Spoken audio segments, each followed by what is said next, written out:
Hey everyone, this is a piece titled Premature Anti-Communists? American Anarchism, the Russian Revolution, and Left-Wing Libertarian Anti-Communism, 1917 to 1939, by Kenyon Zimmer. The greatest problem facing the anarchists since the war, quote, the struggling American anarchists... Typo right in the first sentence. Quote, the greatest problem facing the anarchists since the war, end quote. The struggling American anarchist newspaper Freedom declared in 1934, quote, is summed up in the word, quote, Russia. All revolutionists, all enemies of bourgeois society have a natural sympathy with the Russian workers who, quote, stormed heaven, and for the first time in history set about the building of socialism. But all friends of freedom feel an equally natural repugnance for many aspects of the Russian Revolution, end quote. Footnote. AGIS, Anarchism and Bolshevism, published in Freedom, March 1934. Caught between these two impulses, American anarchism entered into an irresolvable crisis after 1917. It retained the majority of its adherents through the interwar period, but they became increasingly marginalized and ineffectual. This paradox of persistence and marginalization resulted not from a blind refusal to adapt to new circumstances, but from an informed and compelling analysis of communist politics that guided anarchist every move. The transnational dynamics of anarchist encounter with the Russian Revolution, the discourse they developed as a result, and their subsequent actions reveal a hidden tradition of left-wing libertarian anti-communism and offer a new perspective on the evolution of the American left. John Earl Haynes notes that among historians, anti-communism is usually, quote, treated as a political obscenity, something without redeeming social value, end quote. Who's John Earl Haynes?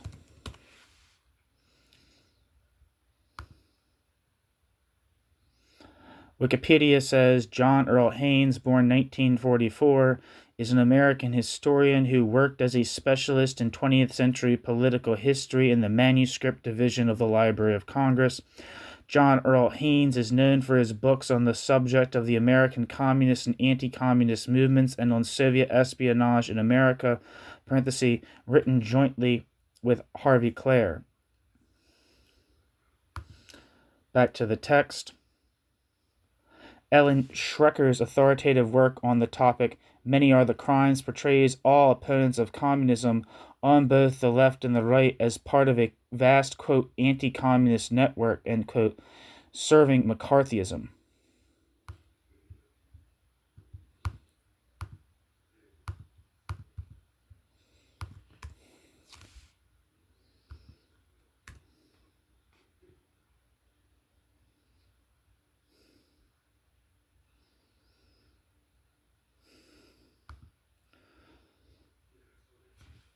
Wikipedia says Ellen Wolf Schrecker, born 1938, is an American professor emerita of American University at Yeshiva University. She has received the Frederick Owen Academic Freedom Fellowship at the Tenement Library at NYU. Ellen Schrecker is known primarily for her work on the history of McCarthyism. Historian Ronald Radosh has described Ellen Schrecker as, quote, the dean of the anti-communist historians, end quote. Now let's look up the book, Many Are the Crimes. Ellen Schrecker, Many Are the Crimes.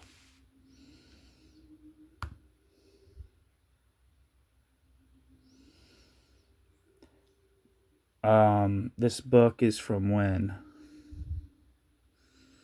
1999, it looks like. The McCarthy era was a bad time for freedom in America, encompassing far more than the brief career of Senator Joseph McCarthy. The McCarthy era was the most widespread episode of political repression in the history of the United States. In the name of national security, most Americans, liberal and conservative alike, supported the anti-communist crusade that ruined so many careers, marriages, and even lives. Now Ellen Schrecker gives us the first complete post-Cold War account of McCarthyism. Many are the crimes as a frightening history of an era that still resonates with us today. Back to the text. By contrast, John Earl Haynes, Richard Gid Powers, and others have shown that anti-communism was not a unified movement, and anti-communism's history, quote, is not the same as the story of anti-communist extremism, end quote.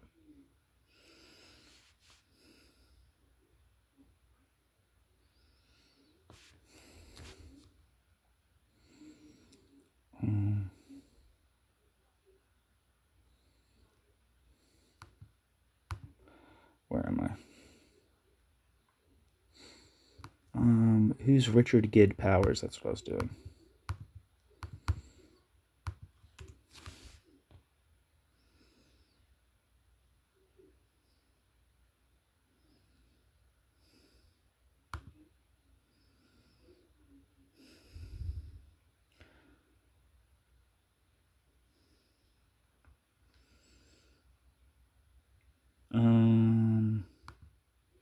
The description of Richard Gid Powers on Google Books says, Richard Gid Powers has had a prolific career as a historian with such works as Secrecy and Power, The Life of J. Edgar Hoover, Not Without Honor, The History of American Anti-Communism, G-Men, Hoover's FBI and American Popular Culture, and Broken, The Troubled Past and Uncertain Future of the FBI, The Mystery of the Trinity.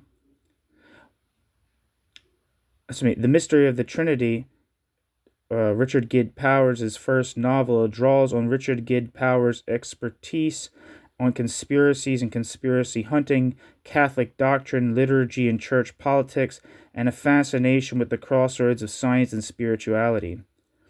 Richard Gid Powers holds a Ph.D. in American Civilization from Brown University and is a professor of history at the College of Staten Island and the Graduate Center CUNY.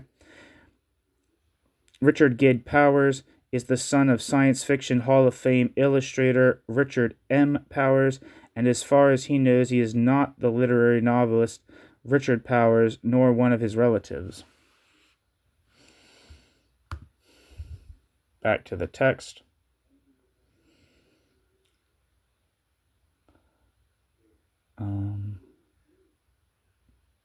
John Earl Haynes and Richard Gid Powers' work has attempted to rehabilitate certain strains of American anti-communism, but it's difficult to escape the fact that many of the social democratic and liberal anti-communists these authors praised did, as Schrecker charges, knowingly function, quote, as a kind of intelligence service, end quote, for the less morally scrupulous mainstream anti-communist movement, and lent their support to some of America's most excessive domestic and foreign Cold War policies. It should be noted here, just as a side note, that the Communist Party supported repression of other groups other than itself in the United States. For instance, it supported the repression of the Socialist Workers' Party, which was the American Trotskyist Party, who had a Smith Act trial in 1941. And it should also be noted the very extreme repression in the countries that the Communist Party of the United States sought to emulate. Not that that justifies McCarthyism, but we should not, in my opinion, we should not act like American Stalinism was innocent. There were, of course, exceptions, and Schrecker certainly overstates her case. Anarchists, who have been completely overlooked by historians on both sides of this debate, provide one of the most intriguing counterexamples. Footnote. See the article by John Earl Haynes, Reconsidering Two Questions, on Arneson's No, quote, Graver Danger, Black Anti-Communism, the Communist Party, and the Race Question, published in Labor Studies in Working Class History of the Americas. See John Earl Haynes, Red Scare or Red Menace, American Communism and Anti-Communism in the Cold War Era. Let's look that book up.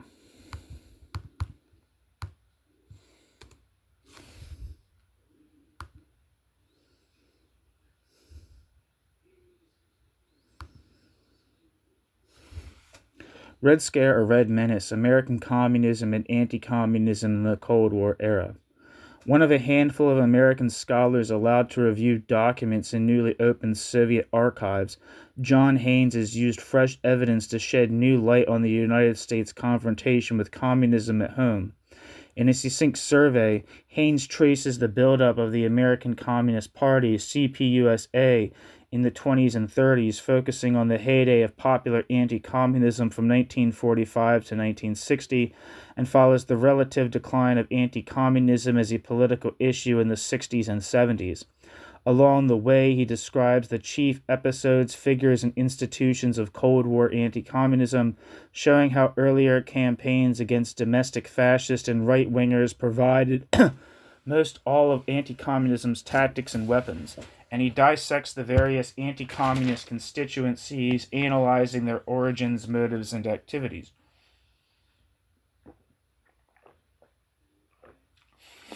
Haynes draws on new and incontestable evidence that the Soviet Union heavily subsidized the Communist Party USA from its earliest heydays, maintaining an underground organization in Washington in the 1930s that reported to the Communist Party USA and in turn to Moscow on U.S. government activities, and placed Communist Party USA members in the wartime OSS and OWI, the government's major intelligence and propaganda agencies.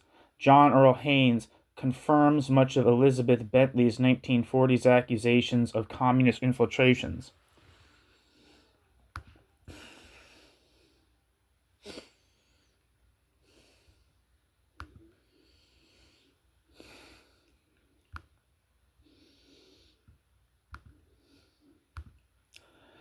Back to the text.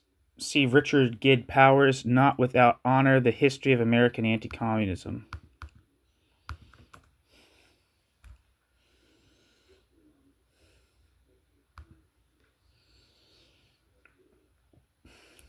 The description of this book says, the American anti-communist movement has been viewed as a product of right-wing hysteria that deeply scarred our social society and institutions.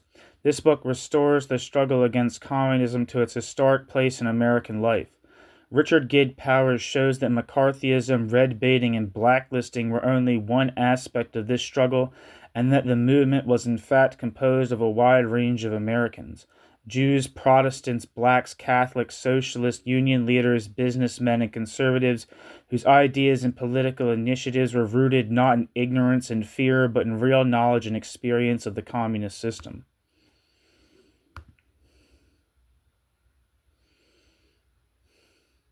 See Ellen Schrecker, Many Are the Crimes. Back to the text. See Ellen Schrecker, Many Are the Crimes, McCarthyism in America, which I already looked up. For another exception, see Eric Arneson's article, quote, No Graver Danger, Black Anti-Communism, the Communist Party and the Race Question, published in Labor Studies in Working Class History of the Americas. End footnote. Their absence from the literature on communism and anti-communism is understandable, however, in the light of the incongruous position anarchists occupied. The anarchist anti-communist critique developed out of a complex transnational process, almost totally autonomous from the social democratic, liberal, and conservative anti-communist movements, as well as from the Trotskyist, quote, left opposition that emerged after 1928. While their, quote, premature anti-communism alienated them from most radicals and liberals in the 1920s, the Popular Front movement of the 1930s, their intransigent radicalism and libertarianism excluded them from the ranks of mainstream anti-communism. This in turn has led to their erasure from Cold War and post-Cold War scholarship, within which the poles of left and right are defined in terms of support for either Soviet communism or American democracy, both of which the anarchists rejected as inherently corrupt and oppressive. But by ignoring their analyses, opponents of the Soviet Union opened the way for the destructive anti-communism of the McCarthy era, while communists and their sympathizers blinded themselves to fundamental problems of the Soviet system.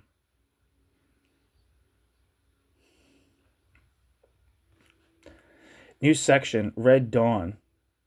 At the time of the Russian Revolution, There were tens of thousands of anarchist activists and many times more sympathizers in the United States.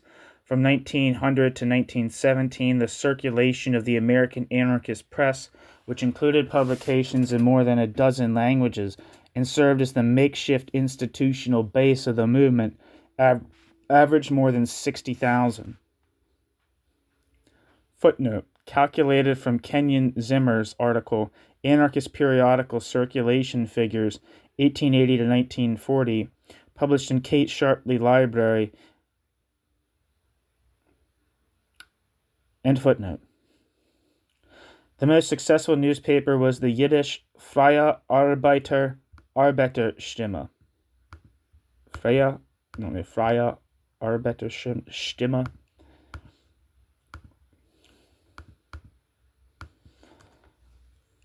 Let's look this up.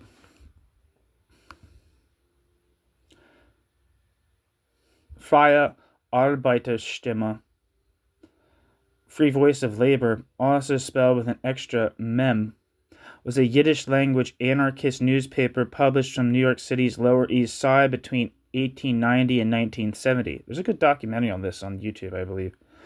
It was among the world's longest-running anarchist journals and the primary organ of the Jewish anarchist movement in the United States. At the time that it ceased publication, it was the world's oldest Yiddish newspaper.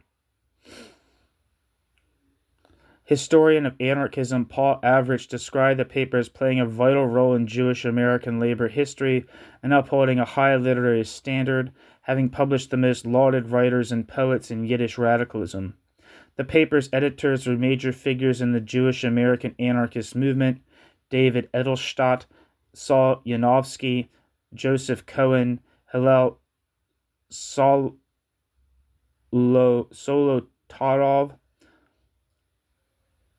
Roman Lewis, and Moshe Katz.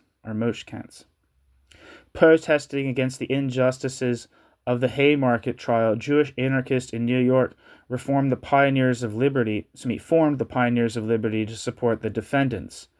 From this effort, area anarchist groups resolved to publish Freie Arbeiterstimme, which would become an amalgam of labor paper, literary magazine, and journal of radical opinion. The group held an annual December conference with anarchists and socialists, as well as events like the Yom Kippur Ball. Interest in the paper mirrored Jewish American interest in anarchism, surging in the 1880s/1890s, experiencing its heyday in the 1910s/20s, and declining between and afterwards through its demise in the 1970s. The paper struggled financially in its early years and went dormant in the late 1890s. The paper thrived under Yanofsky in the 20th century's first 2 decades, with a high literary standard and circulation of 20,000 before the Great War. It retained its quality through the 20s under Cohen, but by the 30s, the Jewish anarchist movement grew more conciliatory, less revolutionary. The paper slowed its cadence from weekly to fortnightly to monthly before fading out of existence with the rest of the movement in the mid-1970s. Back to the text. The most successful newspaper was the Yiddish Freie Arbeiterstimme, which peaked at a circulation of nearly 30,000 in 1914. 51 Italian-language titles also appeared between 1887 and 1923, indicating anarchism's place as the dominant ideology of the Italian-American left. In 1914, there were probably more Italian anarchists in New York and New Jersey than in all of Italy. Footnote. See Dirk Herder, The Immigrant Labor Press in North America, 1840 to 1970, an annotated bibliography, 3 volumes. Let's see if this is anything comes up for this.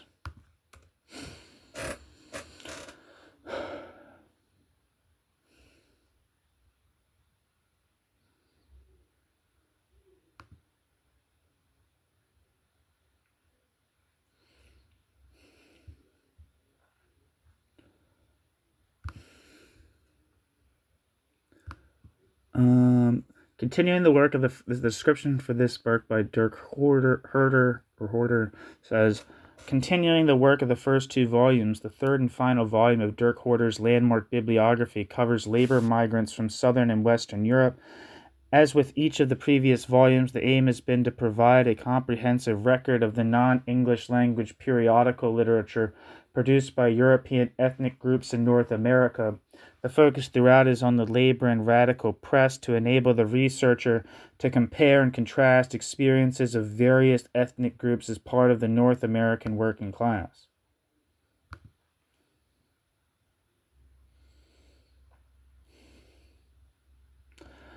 Compare the numbers given in Nunzio Pernicone, Italian Immigrant Radicalism in New York, in The Italians of New York, 5 Centuries of Struggle and Achievement, edited by Philip V. Canestraro.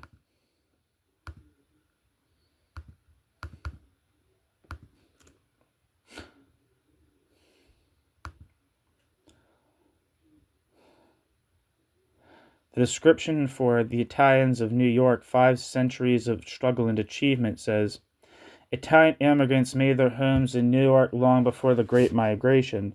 Sometime in the 1640s, a Venetian sailor named Cesare Alberti settled at the corner of Broad Street and Exchange Place in Manhattan, and were perhaps the earliest Italian homeowner in the city. During the era of the American Revolution, farmers, merchants, and musical artists followed Alberti's example, creating a small but noticeable Italian presence in the city. In the mid-19th century, Italian refugees fleeing political repression settled in New York. One early exile was the artist Nicolino Caglio, who painted street scenes. Lorenzo da Ponte, Mozart's librettist, also settled here at 1830, helped to found the Italian Opera House, and became the first professor of Italian at Columbia University. Perhaps the most prominent political exile to come to New York was Giuseppe Garibaldi, the military hero responsible for the unification of Italy. When the American Civil War broke out, Italians and other immigrants in New York formed the Garibaldi Guard, a volunteer group officially known as the 39th New York Regiment. Immigrant Luigi Palma di Cesnola fought in the Union Army and received a Congressional Medal of Honor. After the conflict, di Cesnola served as the United States Consul to Crete in 1880 before became the first director of the Metropolitan Museum of Art.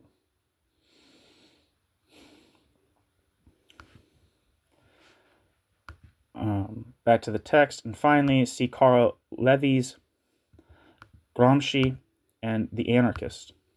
I want to read more of Karl Levy's work. He has a piece called Anarchism and Cosmopolitanism, which are two of my favorite topics.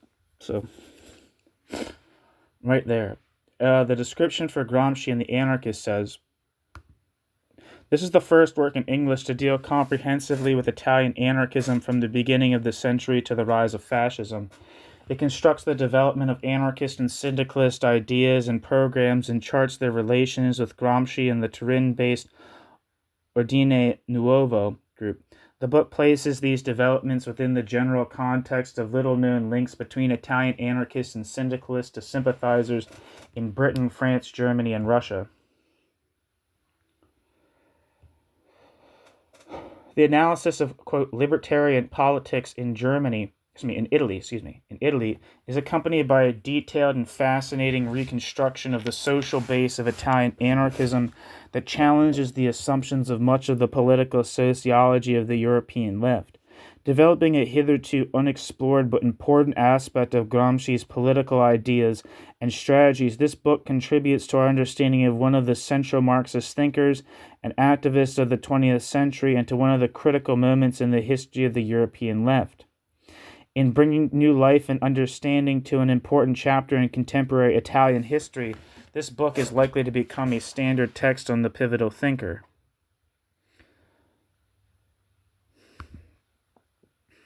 Back to the text, end footnote.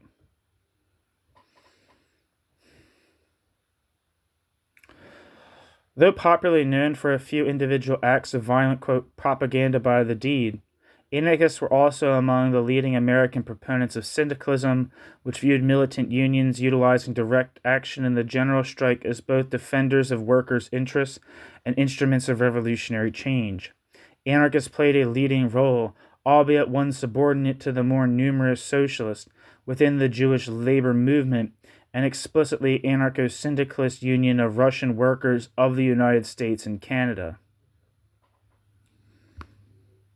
Founded in 1908, counted 7,000 members in 1914.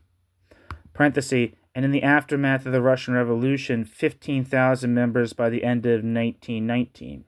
End parenthesis.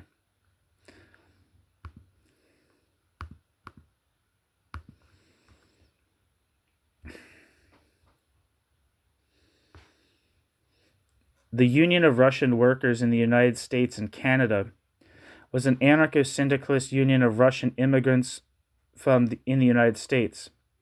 The group was established shortly after the failure of the Russian Revolution of 1905 and was essentially annihilated in America by the 1919 Red Scare, in which it was targeted by the Bureau of Investigation and the U.S. Department of Justice. Thousands of the group's adherents were arrested and hundreds deported in 1919 and 1920, still more voluntarily returned to Soviet Russia. During its brief existence, the organization, which was only loosely affiliated with the industrial workers of the world, published numerous books and pamphlets in Russian by anarchist writers, operated reading rooms, and conducted courses to teach newly arrived Russians English, and fulfilled a social function for immigrants half a world from home.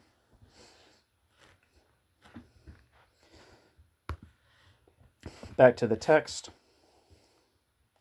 Native and foreign-born anarchists, including many Italians and Union of Russian Workers of the United States and Canada members, constitute an influential faction within the syndicalist industrial workers of the world. See, there's a tension there between what's being said here and what was said in the Wikipedia, so who knows it's right.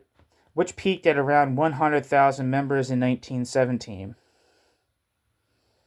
Footnote. See Revolutionary Radicalism, Its History, Purpose, and Tactic, with an exposition and discussion of the steps being taken and required to curb it, being the report of the Joint Legislative Committee investigating seditious activities, filed April 24, 1920, in the Senate of the State of New York. See Louis Levine's article, The Development of Syndicalism in America, published in Political Science Quarterly, 1913. Salvatore Salerno, Red November, Black November, Culture and Community in the Industrial Workers of the World, published in 1989.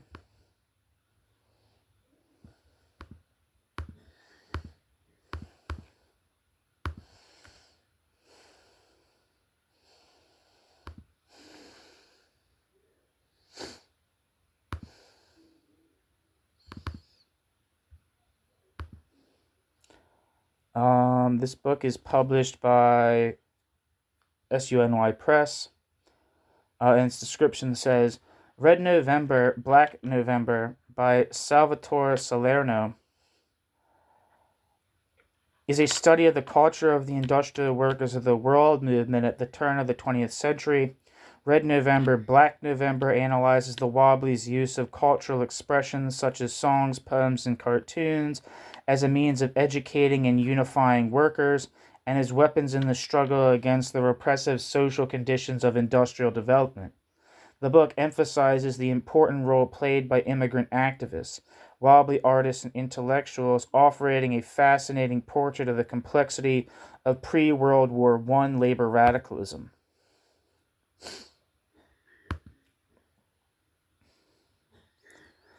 Back to the text. See Salerno's article, No God, No Master, Italian Anarchists and the Industrial Workers of the World, published in the book Lost World of Italian-American Radicalism, Politics, Labor, and Culture, edited by Philip V. Canestraro and Gerald Mayer.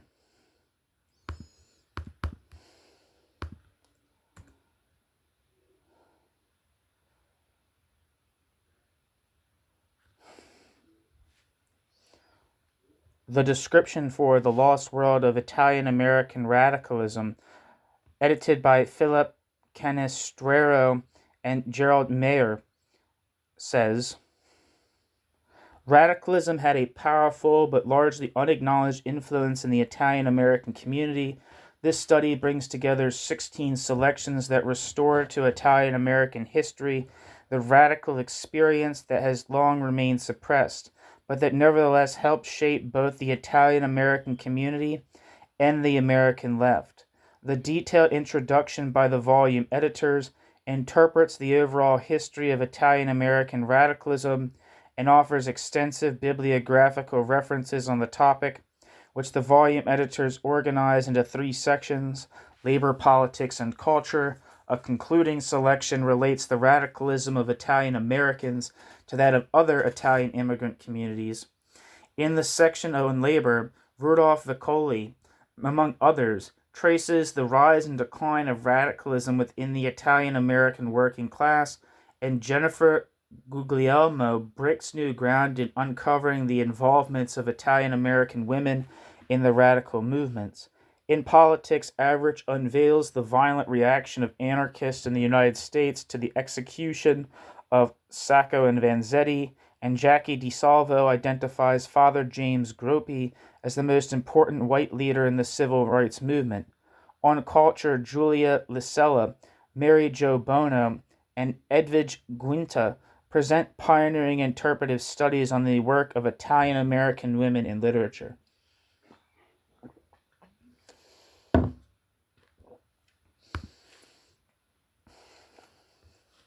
Back to the text. See Melvin Dubofsky, We Shall Be All, A History of the Industrial Workers of the World. This book has a lot of citations. I hope you don't mind me looking them up.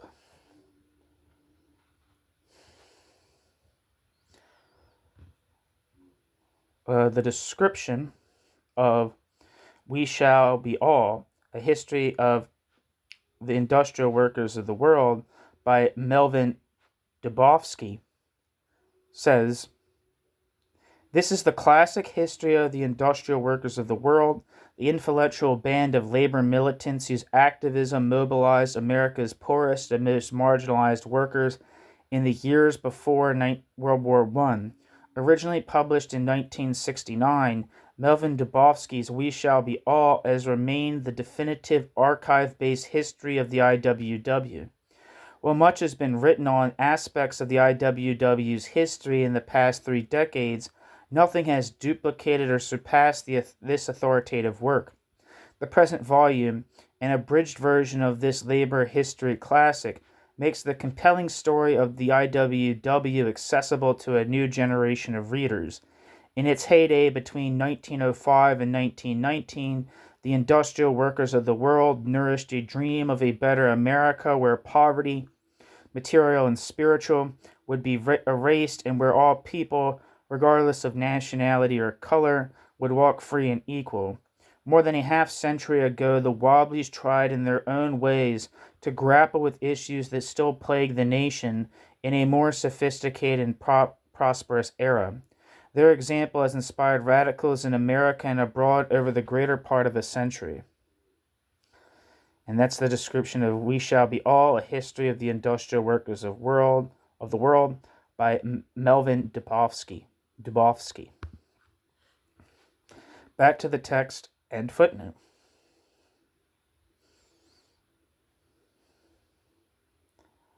Former IWW member William Z. Foster, who considered syndicalism to be, quote, anarchism made practical, end quote.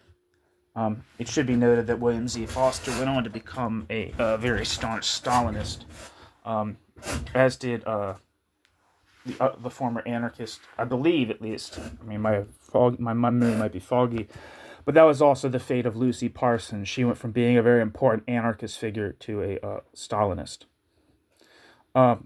Former IWW member William Z. Foster, who considered syndicalism to be, quote, anarchism made practical, end quote, also found anarchists to be the strongest supporters of his small Syndicalist League of North America and its successor, the International Trade Union Educational League, founded in 1913 and 1915, respectively.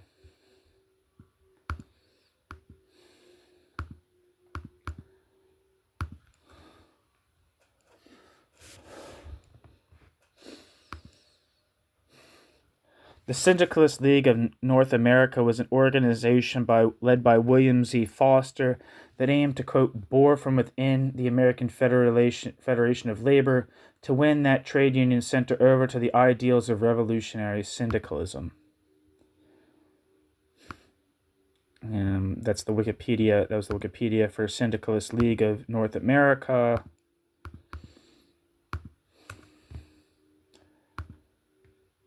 According to Wikipedia, the Trade Union Educational League was established by William Z. Foster in 1920 through 1928 as a means of uniting radicals with various trade unions for a common plan of action. The group was subsidized by the Communist International via the Workers' (Communist) and Party of America from 1922.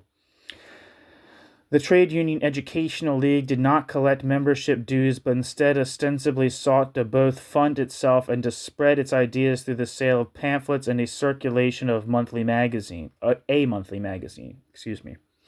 After several years of initial success, the Trade Union Educational League was marginalized by the unions of the American Federation of Labor, which objected to the Trade Union Educational League's strategy of, quote, boring from within existing unions in order to depose sitting union leadership.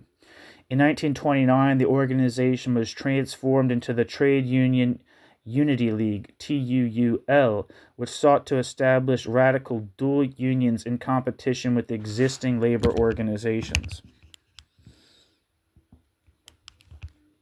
And that was the Wikipedia for a Trade Union Educational League. Back to the text. Footnote. See William Z. Foster, From Bryan to Stalin, published in 1937.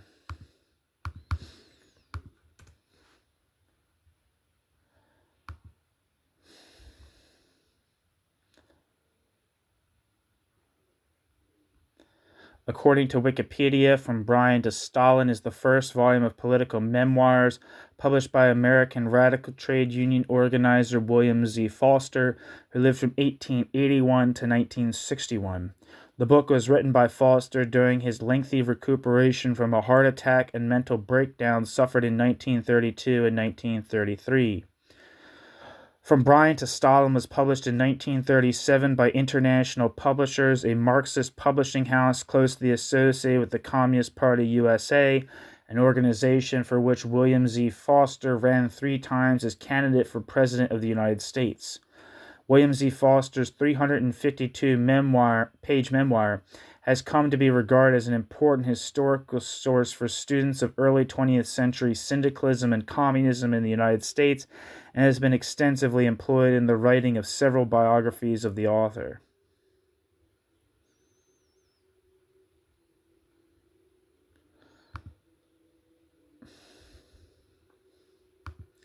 Back to the text. See Edward P. Johanningsmeyer's article, William Z. Foster and the Syndicalist League of North America, published in Labor History in 1989, and James R. Barrett, William Z. Foster and the Tragedy of American Radicalism, published in 1999.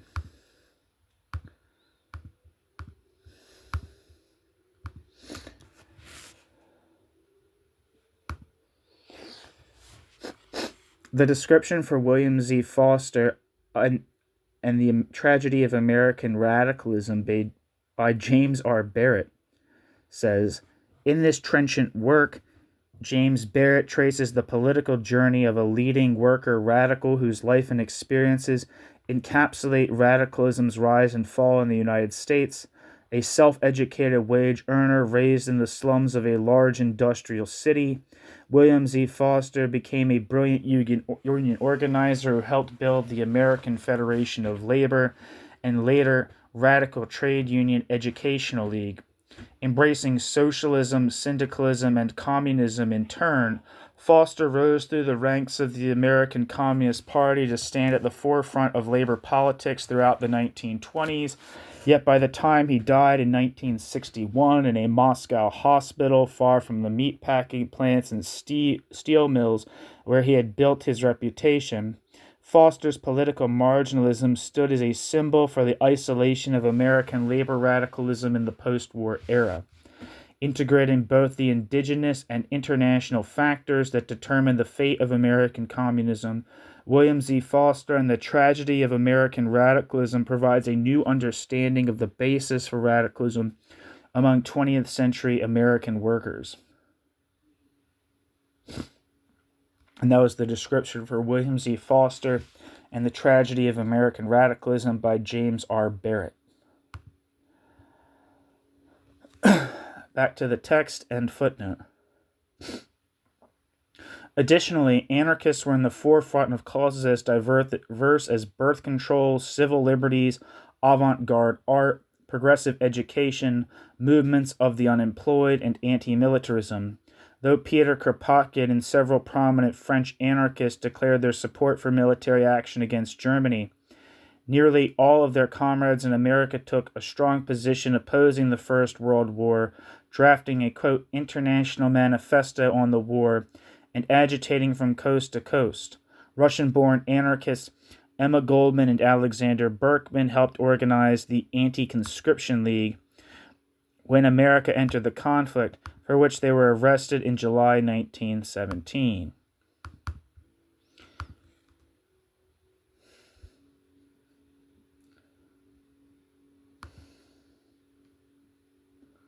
Wikipedia says the No Conscription League was an anarchist organization designed to promote anti-draft manifestos and aid those who refused military service.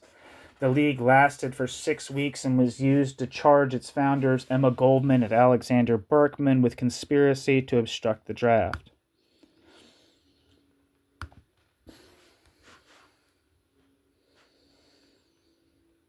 Back to the text. Footnote.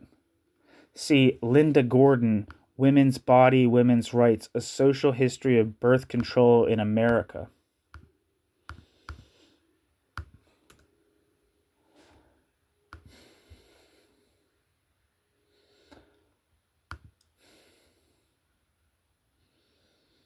The description of Women's Body, Women's Right, Birth Control in America by Linda Perlman Gordon says, traces the controversy over birth control in the United States from mid-19th century furtiveness to current abortion arguments, contending that the issue has always been more social and political than technological. Back to the text. See David M. Rabin, Free Speech in Its Forgotten Years, 1870 to 1920.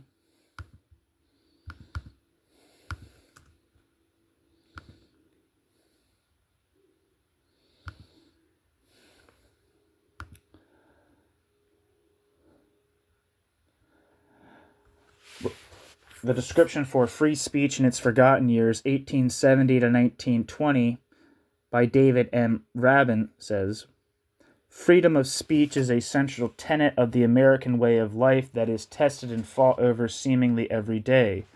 Curiously, people who follow and study free speech issues assume that the controversies and litigation about free speech began abruptly during World War I. This surprising research in this original book reveals that this conventional view is incorrect and that the previously unknown history of free speech between the Civil War and World War I is rich and varied. For instance, the author shows that important free speech controversies, often involving the activities of sex reformers and labor unions, preceded the Espionage Act of 1917. A significant organization, the Free Speech League became a principal defender of free expression 2 decades before the establishment of the ACLU in 1920. Free speech, in its forgotten years, uncovers a major episode in the history of American liberal thought. Furthermore, Free Speech in Its Forgotten Years sheds light on key current debates about, quote, rights talk, and about the complicated historical enterprise of studying ideas over time. It should be of interest to people who follow free speech and civil liberties issues, as well as people involved in women's and labor history. That's the description for Free Speech in its Forgotten Years, 1817 to 1920, by David M. Rabin. Back to the text. See Alan Antliff, Anarchist Modernism, Art, Politics, and the First American Avant-Garde, published in 2001. The description of this book says,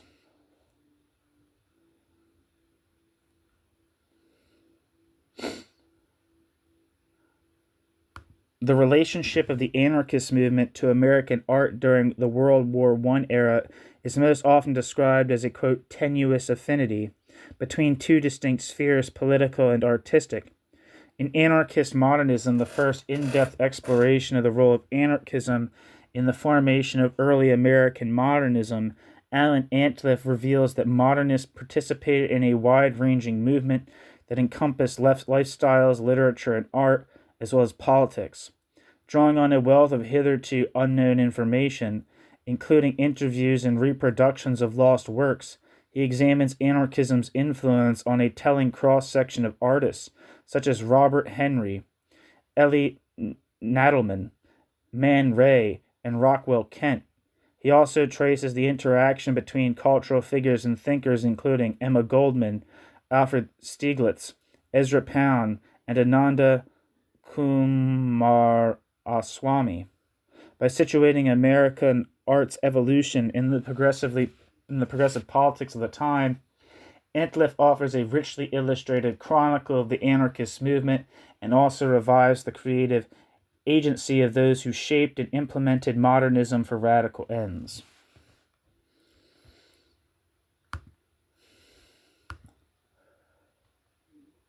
That was the description of Alan Antliff, Anarchist Modernism, Art, Politics, and the First American Avant-Garde. Back to the text. See Paul Avrich, The Modern School Movement, Anarchism and Education in the United States.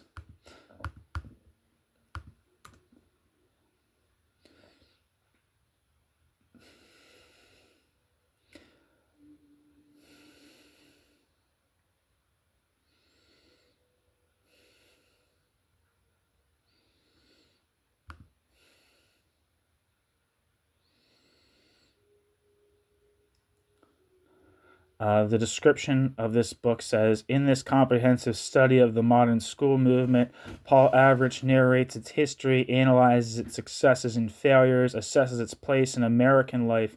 In doing so, Avrich shows how the radical experimentation in art and communal living, as well as in education during this period, set the precedent for much of the artistic, social, and educational ferment of the 1960s and 1970s.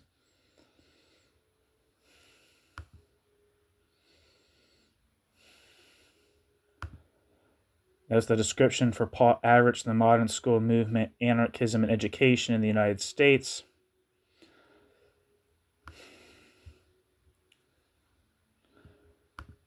Back to the text. See Carolyn Ashbaugh, Lucy Parsons, American Revolutionary.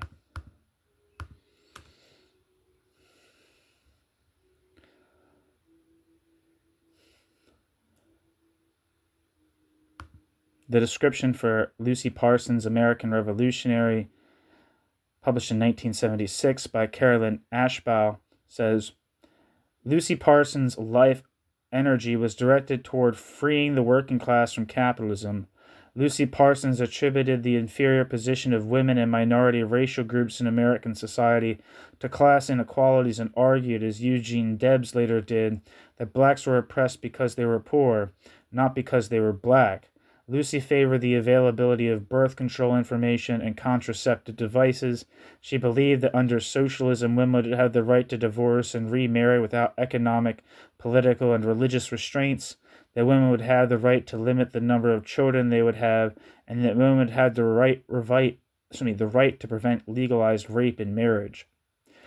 Lucy Parsons' life expressed the anger of the unemployed workers, women, and minorities against oppression, and is exemplary of radicals' efforts to organize the working class for social change.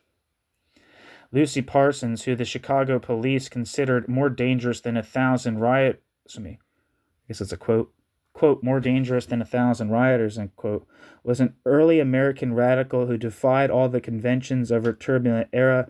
As an outspoken woman of color, writer, and labor organizer, Parsons' life as activist spanned the era of the robber barons through the Great Depression, during which Lucy Parsons actively campaigned and organized for the emancipation of the working class from wage slavery.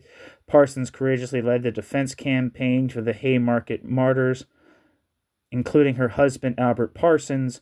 Ashball's biography takes a giant leap toward reinterpreting the role of women in American history. And that's the description for Lucy Parsons, American Revolutionary by Carolyn Ashball. Back to the text.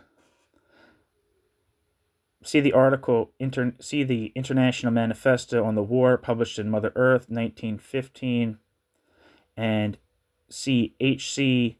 Peterson and Gilbert C. Fight's book, Opponents of War, 1917 to 1918.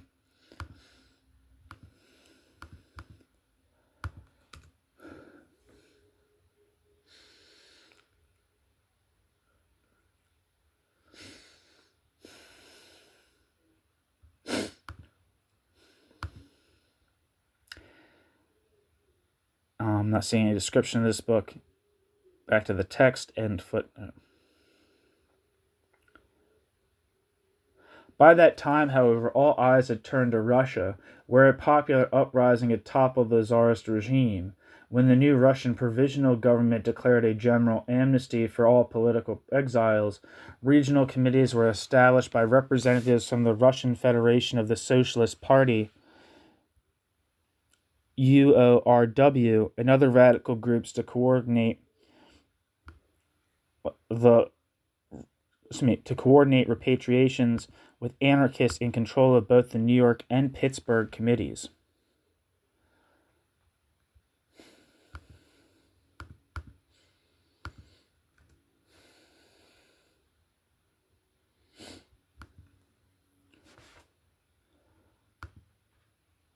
Wikipedia says, the Russian Socialist Federation was a semi-autonomous American political organization which was part of the Socialist Party of America from 1915 until the split of the national organization into rival socialist and communist organizations in the summer of 1919. Elements of the Russian Socialist Federation became key components of both the Communist Party of America and the rival Communist Labor Party of America as, quote, Russian federations within these organizations. Following the unification of these two groups in 1921, the resulting unified Russian Communist Federation gradually evolved into the so-called Russian Bureau of the Communist Party USA.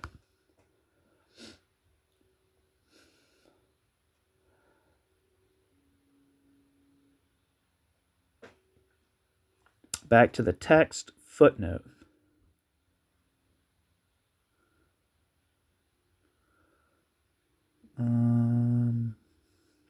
See Revolutionary Radicalism, report of John R. Dillon, May 25th, 1917, Record Group 165, Military Intelligence Division, U.S. Army, National Archives and Record Administration, reprinted in U.S. Military Intelligence Reports, Surveillance of Radicals in the United States, 1917 to 1914, edited by Randolph Bohm.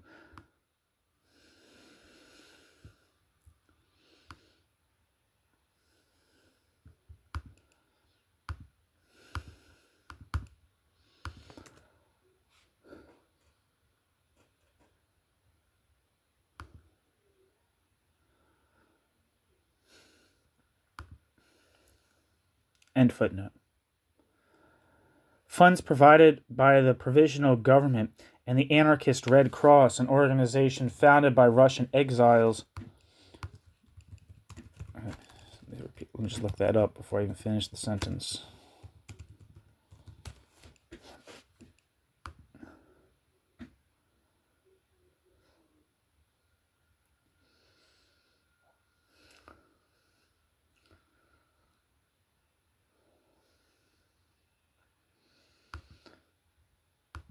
Wikipedia says, the Anarchist Black Cross, formerly the Anarchist Red Cross, is an anarchist support net organization. The group is notable for its efforts at providing prisoners with political literature, but it also organized material and legal support for class struggle prisoners worldwide. It commonly contrasts itself with Amnesty International, which is concerned mainly with prisoners of conscience and refuses to defend those accused of encouraging violence. The ABC openly supports those who have committed illegal activity in furtherance of revolutionary aims that anarchists accept as legitimate.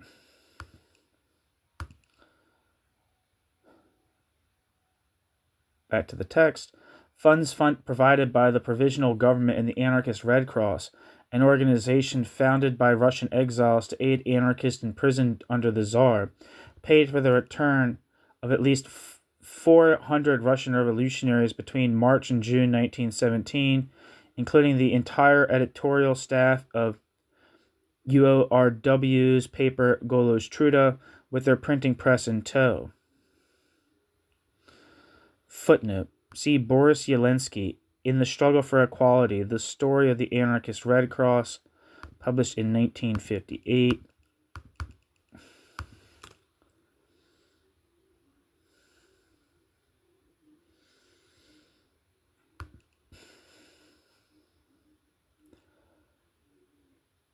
The description for this book says, In the Struggle for Equality, The Story of the Anarchist Red Cross by Boris Yelensky.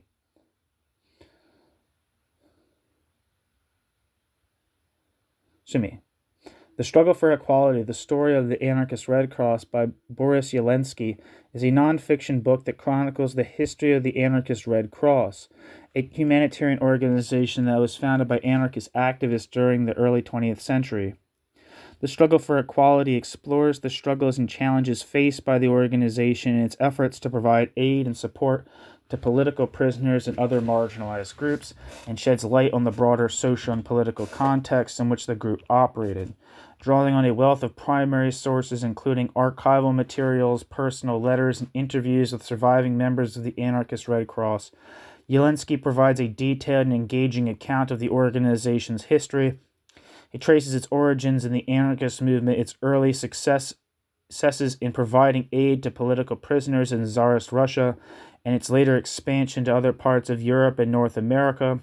Throughout the book, Yelensky explores the tensions and conflicts that arose within the anarchist movement over the role of the Anarchist Red Cross, as well as the challenges the organization faced from state authorities and other opponents. He also examines the broader social and political context in which the group operated, including the rise of fascism and the outbreak of World War II. Overall, The Struggle for Equality is a fascinating and insightful account of a little-known chapter in the history of the anarchist movement and the struggle for social justice. It will be of interest to anyone interested in the history of political activism, humanitarianism, and social justice movements. This scarce that's just a description of the actual material book that's on sale. Now it's the description of Boris Yelensky's In the Struggle for Equality, The Story of the Anarchist Red Cross.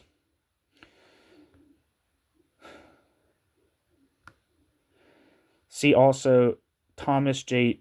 Tooney's Throttle, The Detection of the German and Anarchist Bomb Plotters, published in 1920.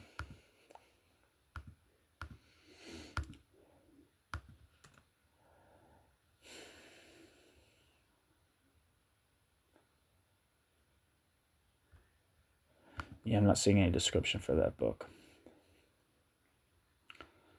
End footnote. Returned Russian-American anarchists would have a profound impact on both the revolution and later American anarchist critiques of it. The UORW organizers founded the Union of Anarcho-Syndicalist Propaganda in Petrograd in July and re-established Golos Truda.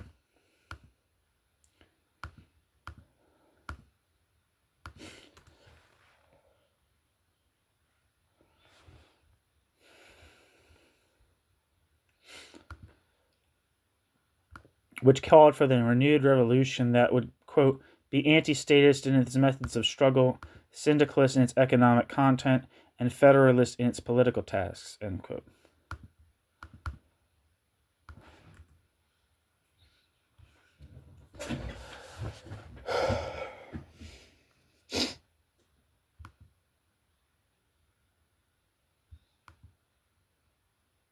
God's name?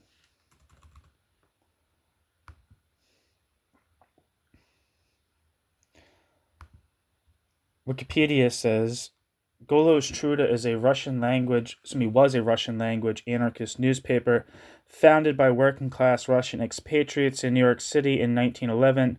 Golos Truda shifted to Petrograd during the Russian Revolution in 1917, when its editors took advantage of the general amnesty and right of return for political distance.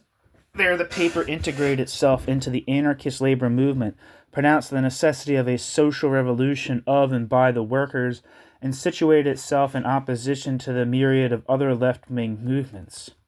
The rise to power of the Bolsheviks marked the turning point for the newspaper, however, as the new government enacted increasingly repressive measures against the publication of dissident literature and against anarchist agitation in general.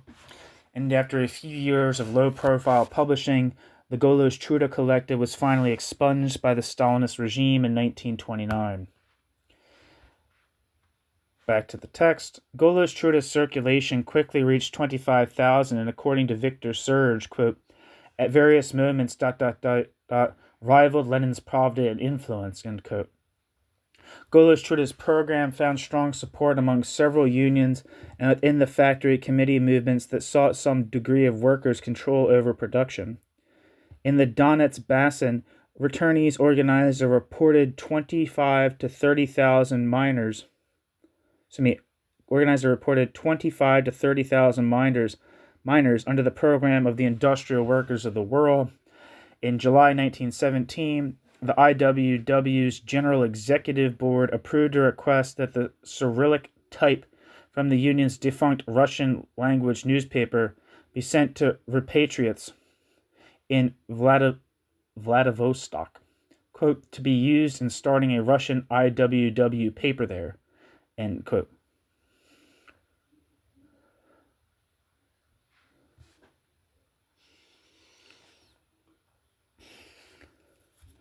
Footnote. See Declaration of the Petrograd Union of Anarchist Syndicalist Propaganda, published in Golos Truda, August 11th, 1917, in the Anarchists in the Russian Revolution, edited by Paul Avrich.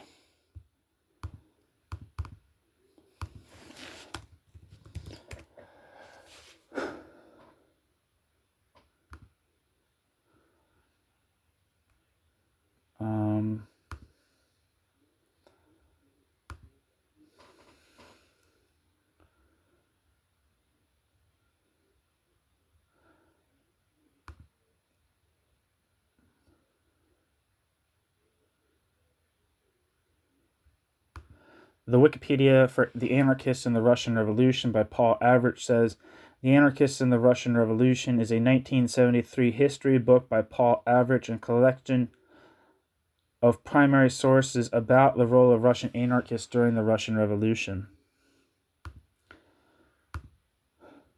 Back to the text. See Victor Serge, Year 1 of the Russian Revolution.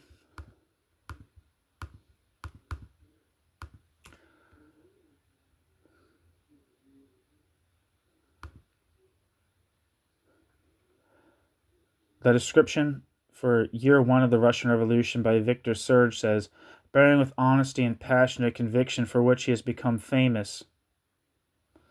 Victor Serge's account of the first year of the Russian Revolution, through all its achievements and challenges, captures both the heroism of the mass upsurge that gave birth to Soviet democracy and the crippling circumstances that began to chip away at its historic gains. Year 1 of the Russian Revolution is Serge's attempt to defend the early days of the revolution against those like Stalin, who would claim its legacy as justification for the repression of dissent within Russia. Which most certainly is already happening within the first year of the Russian Revolution. Where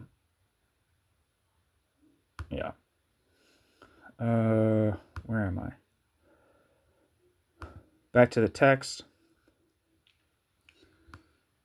See Paul Avrich, The Russian Anarchists, which I guess is his book that's not a collection of sources.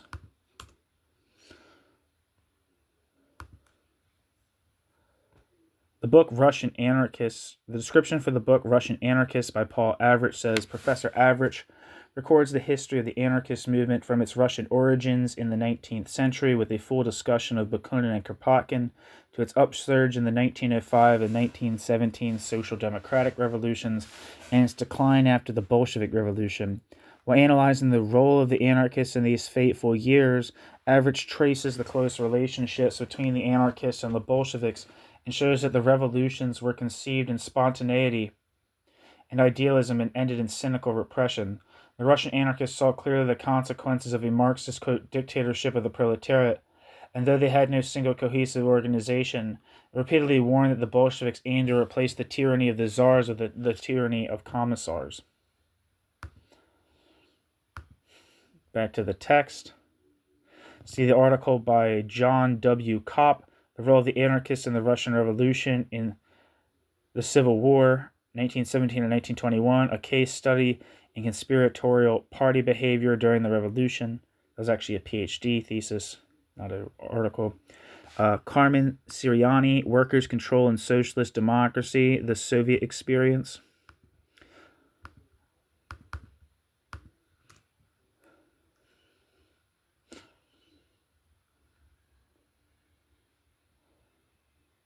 The description for this book says, recent scholarship has rediscovered the genuinely mass character of the Bolshevik-led revolution that toppled Russian absolutism in 1917.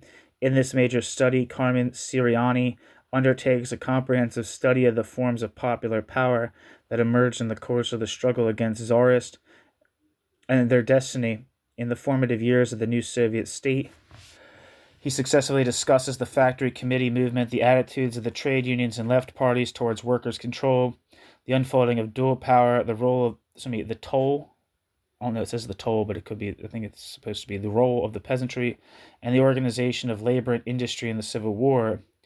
The developing theme of these chapters, the unsettled, often antagonistic relationship between working class and peasant initiatives and demands and Bolshevik political and economic conceptions, is subjected to theoretical examination in the second part of the book.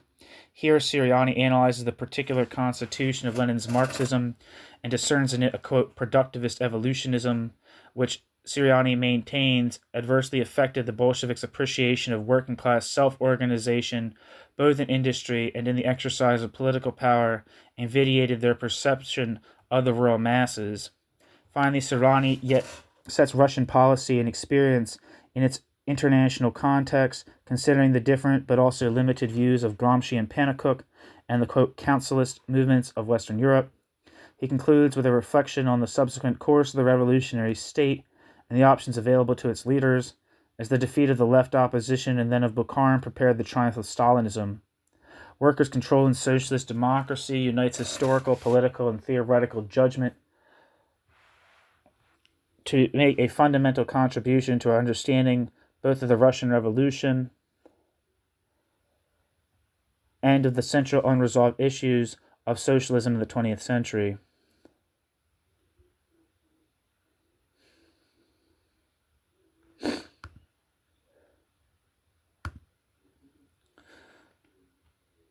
Back to the text. See Symposium of Minutes of Meeting of General Executive Board held June 29th to July 19th, 1917 in Box 7, Folder 3, Industrial Workers of the World Collection, Archive of Labor and Urban Affairs, Walter P. Reuter Library, Wayne State University, hereafter cited as IWW Collection. End footnote. The Russian anarchist movement, largely under the guidance of returned anarchists from America, mushroomed from a mere 2,000 members of fewer than a dozen organizations at the beginning of 1917 to an estimated 10,000 anarchists active in 130 towns and cities the following year. Footnote, see S.A. Smith, Red Petrograd, Revolution in the Factories, 1917 to 1918.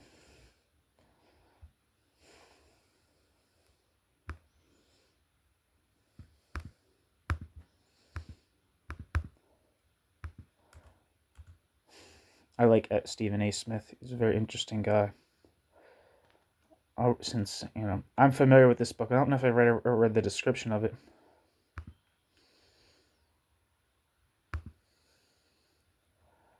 The description for Red Petrograd, Revolutions in the Factories, 1917 to 1918, says, this book explores the impact of the 1917 revolution on factory life in the Russian capital. It traces the attempts of workers to take control of their working lives from the February Revolution through to June 1918, when the Bolsheviks nationalized industry. Although not primarily concerned with political developments of the revolution, the book demonstrates that the sphere of industrial production was a crucial arena of political as well as economic conflict. Having discussed the structure and composition of the factory workforce in Petrograd prior to 1917 and wages and conditions of workers under the old regime, Dr. Smith shows how workers saw the overthrow of the autocracy as a signal to democratize factory life and to improve their lot. After examining the creation and activities of the factory committees, Smith analyzes the relationship of different groups of workers to the new labor movement and assesses the extent to which it functioned democratically. Back to the text, end footnote.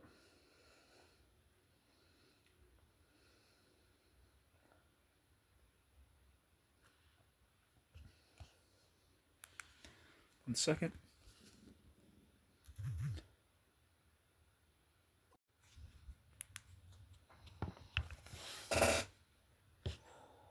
However, the same conditions that contributed to anarchism's phenomenal growth, the failure of the provisional government to stabilize the economy or pull out of the war, fostered far greater support for the Bolshevik Party.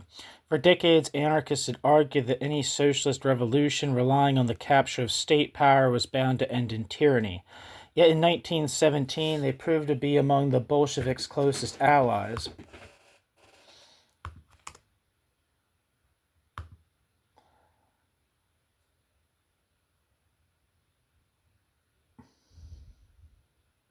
Swept up in the enthusiasm of the moment and delighted by the libertarian turn in the declarations of Lenin, who called for, quote, workers' control and, quote, the, quote, smashing of the present-day state machine, end quote. Emma Goldman reported that the Russian anarchists returning from America, quote, left this country with the determination to help the Bolsheviki, end quote.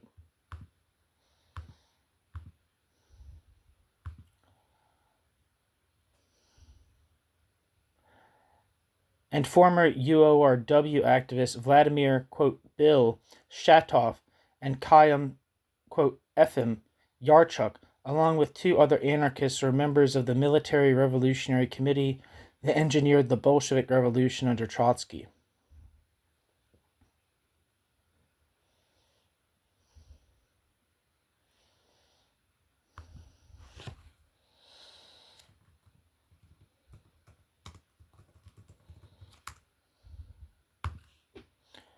My internet's not working, so I can't look anything up.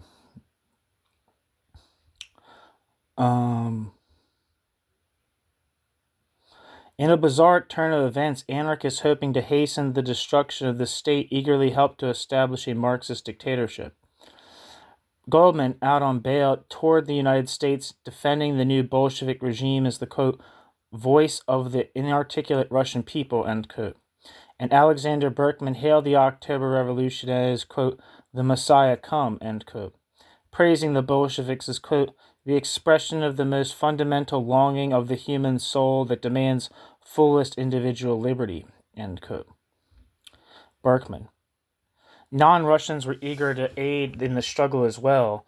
On March 2nd, 1918, the anarchist educational Francisco Ferrer Association sent a cable to Trotsky announcing, quote, Ferrer Association is with you to the death, are forming Red Guards to help you defend the revolution, end quote. That same month, an Italian-language anarchist paper called on readers to join the, quote, American Red Guard, end quote, because, quote, the cause of the Bolsheviki is the cause of all workers, end quote. And many anarchists, including future communist writer Mike Gold, did join hundreds of other aspiring Red Guard volunteers, but were foiled by a State Department ban on American travel to Russia.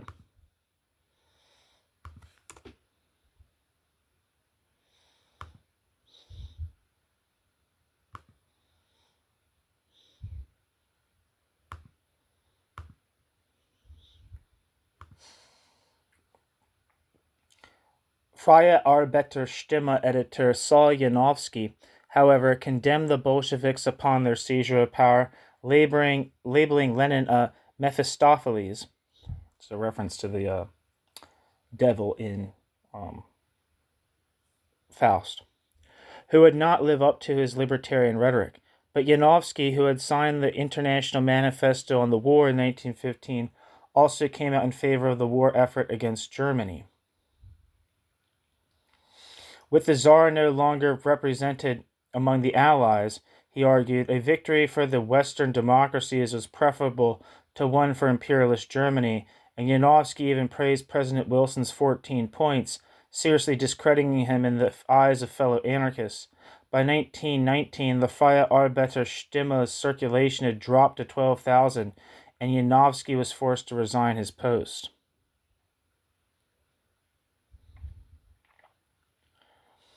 When Yanovsky's replacement, Jacob Marison, also refused to run articles lauding the Bolsheviks, the editorship passed temporarily to the communist Moishe Katz.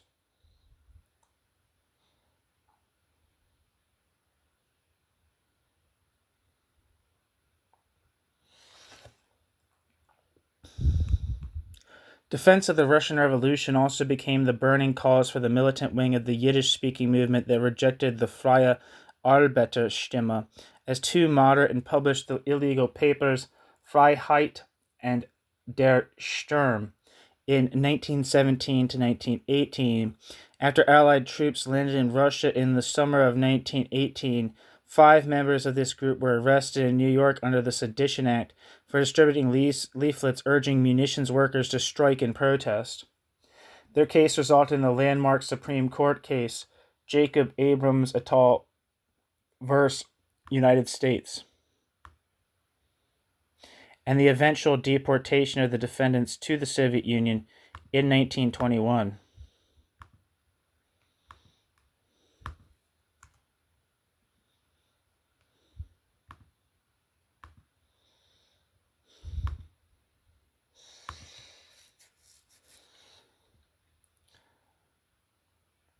Between the defendants' arrest and deportation, however, anarchist views of Bolshevism shifted dramatically.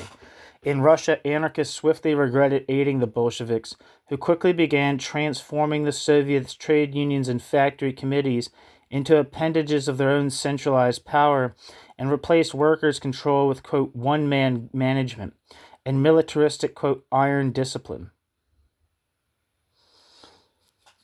Footnote. See J.B. Sorensen, The Life and Death of Soviet Trade Unionism, 1917 to 1928. Maurice Brinton, The Bolsheviks and Workers' Control, 1917 to 1921. The State and Counter-Revolution, which is on this channel. Gennady Skierevsky, Labor in the Russian Revolution, Factory Committees and the Trade Unions, 1917 to 1918. And Siriani, Workers' Control. End footnote. In April 1918, the Cheka, All Russian Extraordinary Commission for Combating Counter-Revolution and Sabotage, raided increasingly restive anarchist groups in Moscow and Petrograd, resulting in more than 50 deaths and 500 arrests. In the aftermath, several anarchist papers, including Golo's Trudeau, were shut down. Numerous anarchists fled to the Volga or Ukraine, where Bolshevik authority had yet to solidify, and many placed their hopes in the peasant army led by Ukrainian anarchist Nestor Makhno, which briefly established an autonomous region of several hundred square miles where, quote, free Soviets were formed. The Makhnovist cultural and educational section, which articulated the movement's ideology, was soon filled with anarchists returned from America.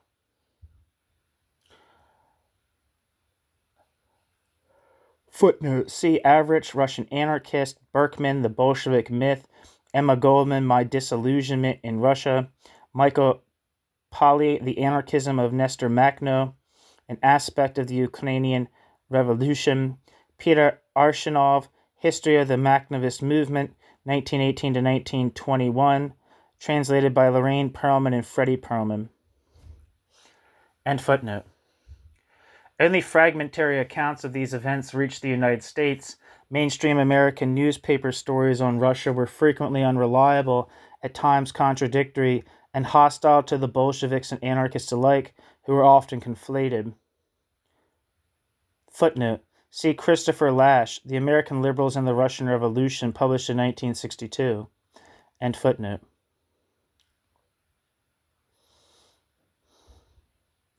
Direct contact with the Russian anarchist movement was cut off in 1918, and American anarchist-owned press suffered severely during this period as a result of the post-war anti-radical Red Scare, during which nearly half of all anarchist publications were suppressed or forced to cease. 5 successive Russian-language anarchist papers closed between 1917 and 1920.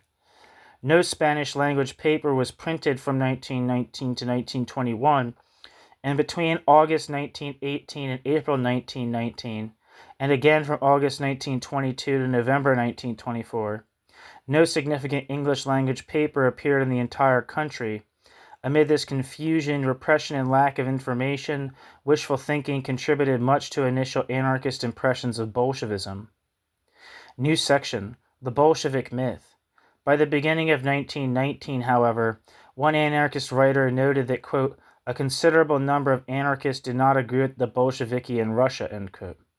An Italian-language paper urged its readers to, quote, aid the Bolsheviks in all that truly serves the emancipation of the proletariat, end quote, but followed this with a warning that the Bolsheviks made use of, quote, a government of an authority that, however different in form from capitalist governments and authority, will be a substantial obstacle to all additional progress.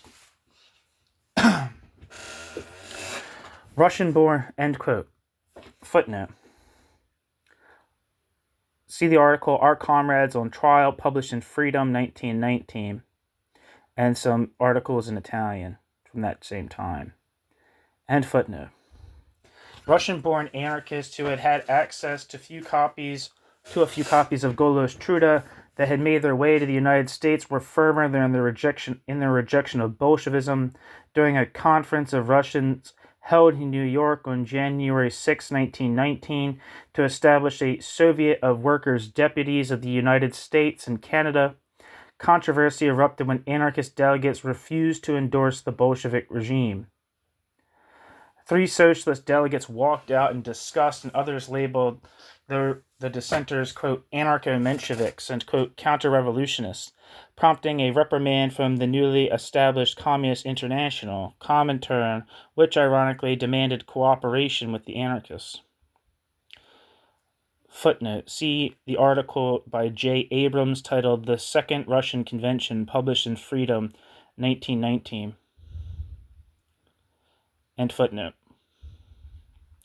Anarchist fears found confirmation in 2 series of articles that appeared in American newspapers in February 1919 and July 1920 by Robert Miner,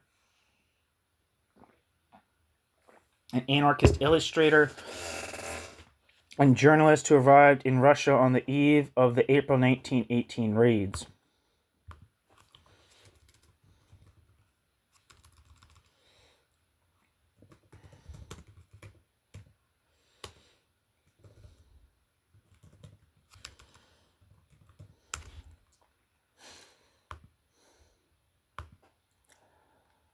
Anarchist fears found confirmation in 2 series of articles that appeared in American newspapers in February 1919 and July 1920 by Robert Miner, an anarchist illustrator and journalist who arrived in Russia on the eve of the April 1918 raids. His sketch of the Russian Revolution laid the foundation for future anarchist interpretations. Quote, the workmen had taken the factories and peasants the land, end quote, during its first phase, and, quote, anarchistic syndicalism, end quote, had been, quote, practically controlling the industries of Russia, end quote. After the Bolsheviks took power, the Bolsheviks legalized what had already occurred, then turned on the anarchists who had become the, quote, strongest opponents Lenin now has, end quote. Footnote, quoted in Fred S. Graham, Marcus Graham, Anarchist in the World Revolution, an answer to Robert Miner, published in 1921. See also Antliff, Anarchist Modernism, See, Miner's articles are published in the New York Evening World and Boot Daily Bulletin.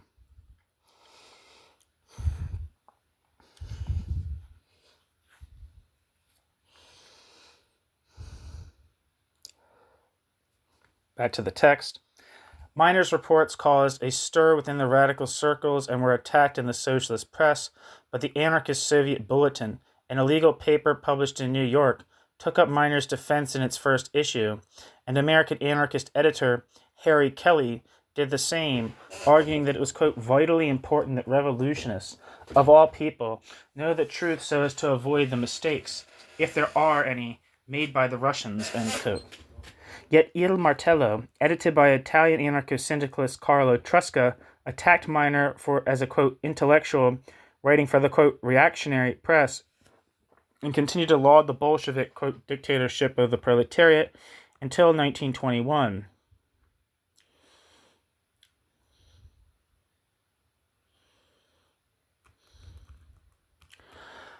On January 19th, 1920, a new influx of anarchists entered Russia, deported from America on board the USS Buford. Among them were Emma Goldman, Alexander Berkman, and 184 members of the UORW, mistaking the Russian movement's weak position as a result of inactivity and sectarianism rather than repression.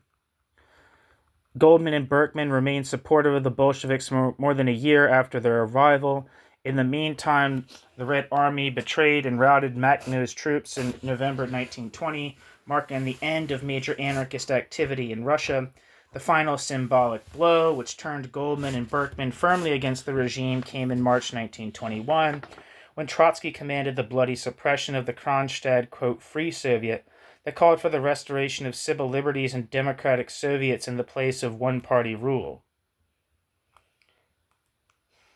Footnote, see Average Kronstadt, 1921.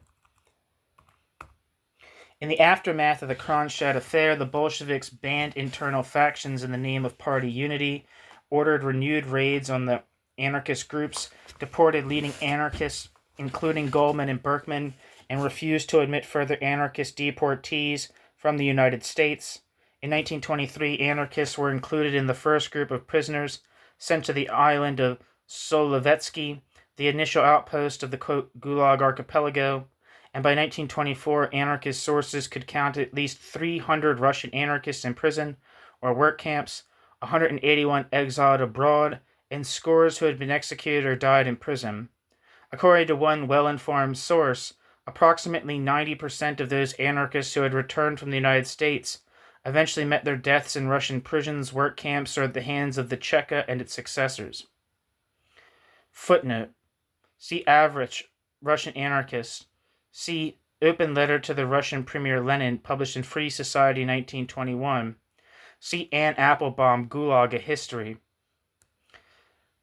See the articles Transfer of All Politicals to Solovetsky and The Latest News from Russia, published in Behind the Bars, January 1924. See George Leggett, The Cheka, Lenin's Political Police, published in 1981, and Yelensky, In the Struggle for Equality. End footnote.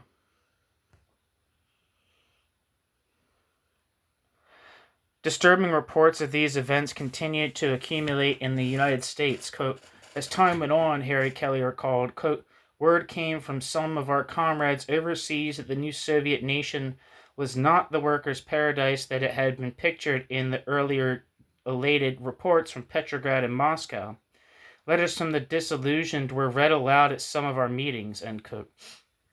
After 1920, the trickle of critical anarchist writings became an international deluge, with important pieces reaching American readers by such influential figures as Luigi Galliani, parenthesis, who had been deported from the United States to Italy in 1919, and parenthesis, Rudolf Rocker and Peter Kropotkin, who died in Russia in February 1921. Footnote, see Harry Kelly's article, Roll Back the Years, Odyssey of a Libertarian, unpublished manuscript. I don't know where it's not published anywhere. In the John Nicholas Beffel collection.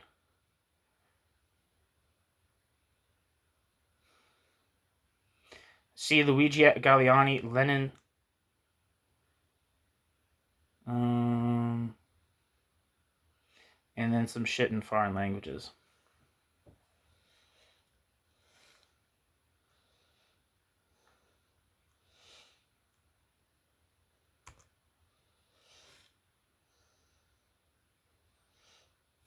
End footnote.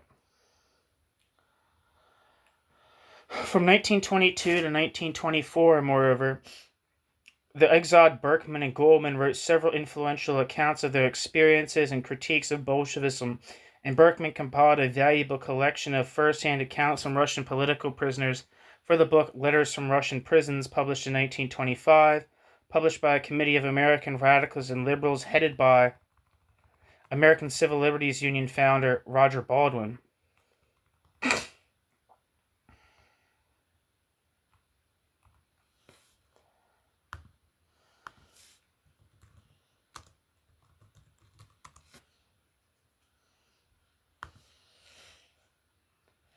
Together, these writings, written in diverse corners of the globe and translated into a variety of languages, formed a collective analysis of the Russian Revolution and communist politics that came to dominate anarchist discourse.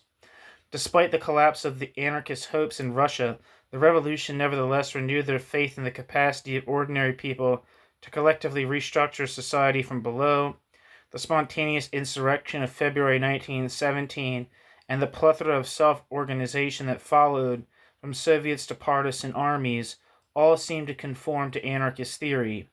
Quote, the Russian masses, Berkman later wrote with only slight exaggeration, quote, were not too, quote, backward to abolish the Tsar, to defeat the provisional government, to destroy capitalism and the wage system, to turn the land over to the peasantry and the industries to the workers, end quote. Berkman. This interpretation, historian Edward Acton notes, has much in common with recent social histories of the revolution, especially in its, quote, willingness to take seriously the aspirations of the masses, to credit them with an independence, a sense of direction and rationality of their own, end quote.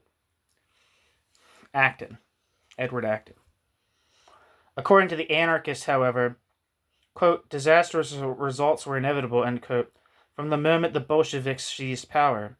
It was not a question of the, quote, character of the Bolsheviki, end quote, Goldman insisted, but of the quote, principles and methods of Bolshevism, end quote.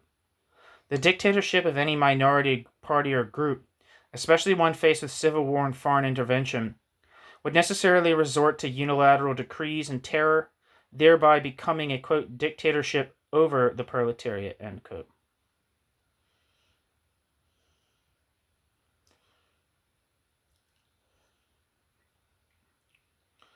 Footnote. See Berkman, Now and After, Goldman, My Disillusionment, and Berkman, The Russian Tragedy.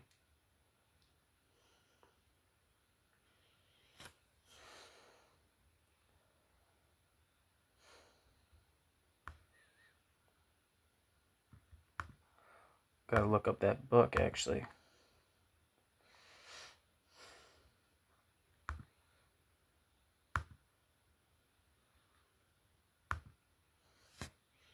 There's a book here that Edward Acton article is titled Libertarians Vindicated, the Libertarian View of the Revolution in Light of Recent Western Research. In Revolution in Russia, Reassessments of 1917, Edith Rogovin-Frankel, Jonathan Frankel, and Baruch Knai-Paz. Of course, I have Baruch Knai-Paz's book on Leon Trotsky on this channel. Anyway, end footnote. This critique was based on an often overlooked feature of anarchist theory, its unique theory of class. As far back as 1873, Russian anarchist Mikhail Bakunin had predicted that socialist revolutionaries who seized power would immediately begin, quote, concentrating in their own hands all commercial, industrial, agriculture, and even scientific production, and would divide the people into two armies, one industrial and one agrarian, under the direct command of state engineers, who will form a new privileged scientific and political class. A new privileged scientific and political class, end quote. Political power exercised through monopolies of knowledge and the means of coercion was viewed as analogous to control of the means of production. Abba Gordin, a former, quote, Soviet anarchist who fled to the United States in 1924, made the comparison explicit, quote, a ruler is an owner. A ruler owns a certain public force, a public energy. A ruler uses and very often always abuses it, end quote.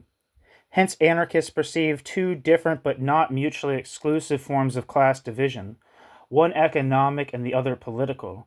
Italian anarchist writer Luigi Fabbri, I have a piece by Luigi Fabbri on the channel that's stupendous called like Anarchism and, quote, Scientific Communism. It's tremendous. Italian writers like Luigi Fabbri maintain that the state is, quote, a creator of privilege, thereby bringing about new class divisions, ... In short, class divisions will persist and classes will never be finally abolished as long as the state remains, end quote. A, quote, workers' state was therefore a contradiction in terms, and accordingly the fundamental characteristic of Bolshevik psychology was distrust of the masses, of the proletariat, end quote. Bakunin. No, shit. End quote, Fabbri. Footnote. See Mikhail Bakunin, Statism and Anarchy. See Abba Gordin article, Authority, published in Clarion, 1934. Luigi Fabbri, Anarchia e Comunismo, quote, Scientifico.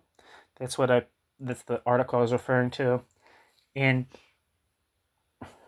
Nikolai Bukharin, Luigi Fabbri, and Rudolf Rocker, The Poverty of Statism, published in Cienfuegos Press, 1981. And, quote, from the Russian Revolution, the Communist Party. End footnote.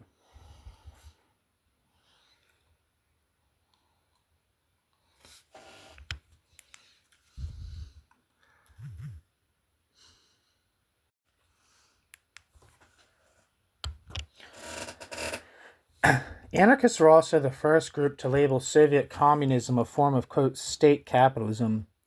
This did not literally mean that the Soviet economy was capitalist in the traditional sense, as it lacked markets and competition, but rather that under state ownership and its functionaries, the relationship among worker, employer, and the means of production remained exploitative and, quote, inherent social antagonisms, end quote. That is, class conflict persisted. The reforms instating limited private enterprise under the new economic policy of 1921 were therefore seen as simply a synthesis of traditional end-state capitalism that, quote, made the proletarian, quote, dictator a common everyday wage slave like his brother in countries unblessed with socialist dictatorship, end quote. Footnote. See Michael S. Fox, Anti-Siliga, Trotsky and State Capitalism, Theory, Tactics, and Reevaluation during the Purge Era, 1935 to 39, which is on this channel. See Average Russian Anarchists. Berkman, The Russian Tragedy. For later, the theories of state capitalism and a Soviet, quote, new class. See Marcel van der Linden, Western Marxism and the Soviet Union, a survey of critical theories and debates since 1917. End footnote.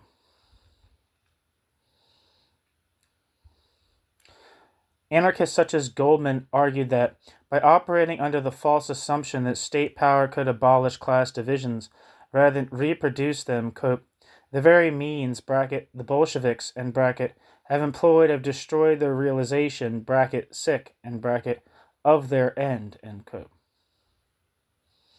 Realization's kind of spelled weird. It's spelled with a S instead of a C. Rather than a model to be emulated, the Russian Revolution, quote, demonstrated beyond doubt that the state idea, state socialism, in all state socialism's manifestations, parenthesis, economic, political, social, education, parenthesis, is entirely and hopelessly bankrupt, end quote. Molly Steimer, one of the Abrams defendants deported to the Soviet Union, reported back that instead of a free socialist society, quote, Russia today is a great prison where every individual who is known not to be in full agreement with the communists is spied upon, as an enemy of the government, end quote. Molly Steimer. According to Wikipedia, Molly Steimer lived from 1897 to 1980 and was a Ukrainian anarchist activist. Settling in New York City in 1913, she quickly became involved in the local anarchist movement and was caught up in the case of Abrams versus the United States. Charged with sedition, Molly Steimer was eventually deported to Soviet Russia, where she met her lifelong partner, Senya Fleshim, and agitated for the rights of anarchist political prisoners in the country. For her activities, she and Fleshim were again deported to Western Europe, where they spent time organizing aid for exiles and political prisoners and took part in the debates following the debates of the international anarchist movement. Following the rise of the Nazis in Europe, Steimer and Fleshim fled to Mexico, where they spent the rest of their lives working as photographers.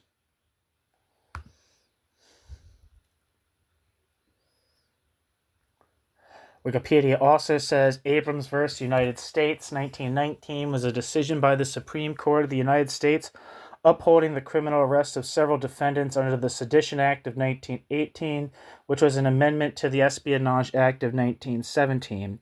The law made it a criminal offense to criticize the production of war material with intent to hinder the progress of American military efforts. The defendants had been arrested in 1919 for printing and distributing anti-war leaflets in New York City. After their conviction under the Sedition Act, they appealed on free speech grounds. The Supreme Court upheld the convictions under the clear and present danger standard, which allowed the suppression of certain types of speech in the public interest. The ruling is best known for its dissent by Justice Oliver Wendell Holmes, which led to a gradual liberalization of the Supreme Court's First Amendment jurisprudence. The clear and present danger standards used in this ruling to uphold the criminal convictions fell out of favor and was largely overturned by the Supreme Court in 1969. Back to the text. And as another anarchist writer reflecting, quote, on 15 years of Bolshevik rule, later observed, quote, a prison is a poor place to build a new world in, end quote.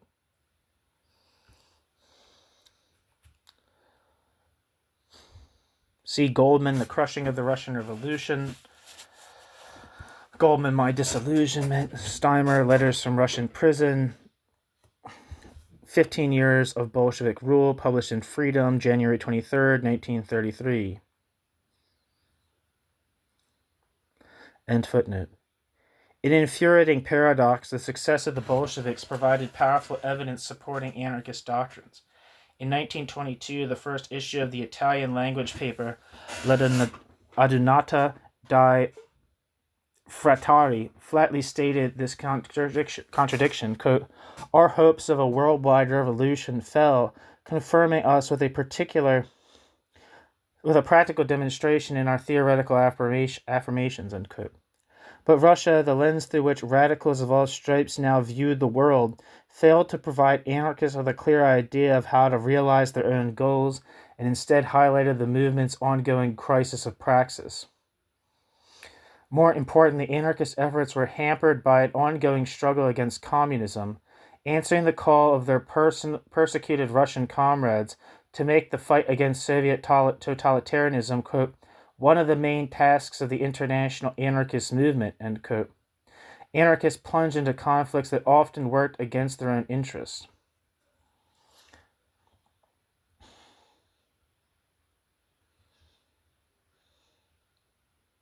Footnote, see A Letter from the Anarchist of Russia to the Comrades Abroad, published in Free Society, January-February 1922. End footnote. If prior to 1917 the borders between anarchism, syndicalism, and left-wing socialism had been fluid, the Russian Revolution transformed these ideological boundaries into sites of territorial warfare. The Communist Party was rarely successful in winning over anarchists and syndicalists, most obviously due to the latter's close ties to the embattled Russian anarchists and the potent influence of Goldman and Berkman in particular. National, ethnic, and linguistic divisions mattered little. Spanish-born anarchist and IWW member Juan Andia recalled, quote, "We were all sympathetic to the Russian Revolution at first, ... But when Goldman's pamphlet came telling of the crushing of the revolution, that was the end of it," end quote. Juan Andia.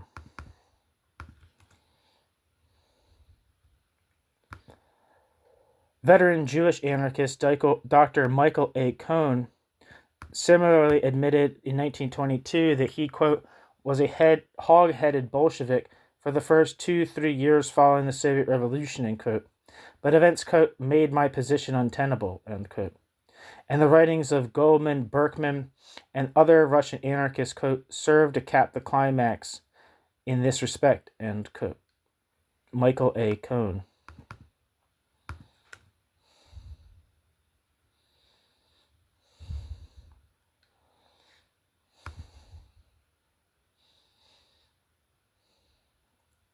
Footnote. See Juan Anita interviewed by Paul Avrich in Anarchist Voices and Oral History of Anarchism in America. See Michael A. Cohn to Sasha Alexander Berkman, May 18th, 1922. Folder 14, Alexander Berkman Papers. International Institute of Social History, Amsterdam. End footnote.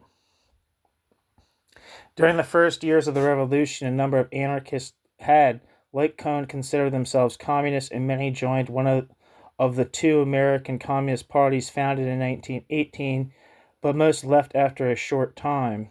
Footnote. See Paul Buhl, Freie Arbeiterstimme, 1890 to 1976, in Encyclopedia of the American Left, edited by Mary Jo Buhl, Paul Buhl, and Dan Georgakis. See also Rudolph J. Vasoli, The Making and Unmaking of the Italian-American Working Class, end quote. And Canistraro and Mayer, Lost World of Italian-American Radicalism. End footnote.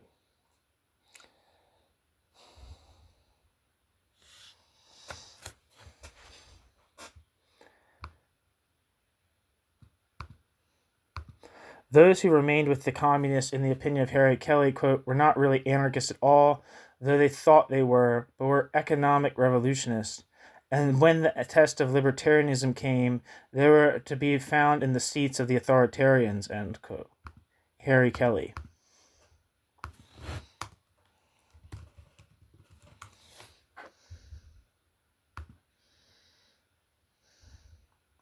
Wikipedia says Harry Kelly, who lived from 1871 to 1953, and was an American anarchist and lifelong activist in the modern school movement.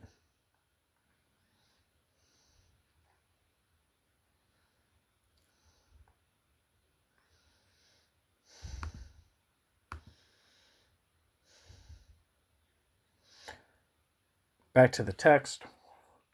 The most surprising of these was Robert Minor, who in 1920 outraged former comrades by announcing his acceptance of Leninism.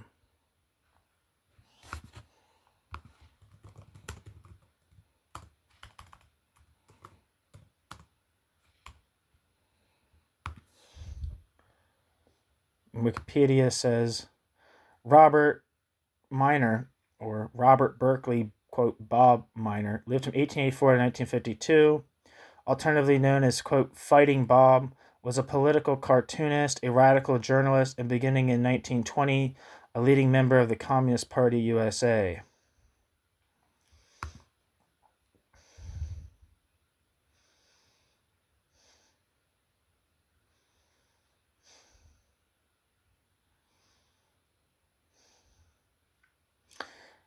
Back to the text. In addition, most of the Chicago anarchist cadre belonged to William Z. Foster's Trade Union Educational League, followed William Z. Foster and the League into the Communist Party, though many never fully abandoned their anarchism and eventually dropped out. Footnote. See Foster from Bryan to Stalin, Barrett, William Z. Foster, Edward P. Johanningsmeyer, Forging American Communism, The Life of William Z. Foster. Mary Carr's article, J. Fox, Anarchist at Home. Moreover, according to James R. Barrett, quote, there is some reason to believe that Foster's wife, Esther Abramovitz, remained an anarchist until the end of her life in the 1960s, end quote. Hutchins Hapgood, The Spirit of Labor, edited by James R. Barrett.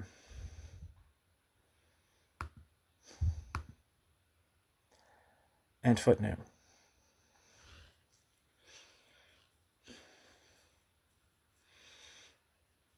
A more sustained effort was made by both the Comintern and the American Communists to bring the IWW round to the communist position.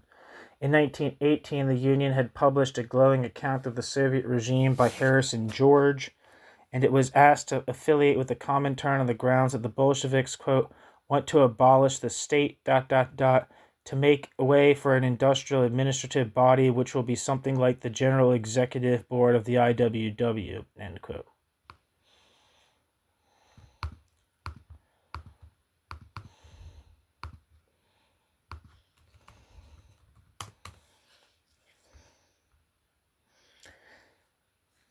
Wikipedia says Harrison George was a senior Communist Party of the United States leader. Harrison George is best remembered as the editor of the official organ of the Profinterns Pan-Pacific Trade Union Secretariat PPTUS, as well as the party's West Coast newspaper People's World. Back to the text.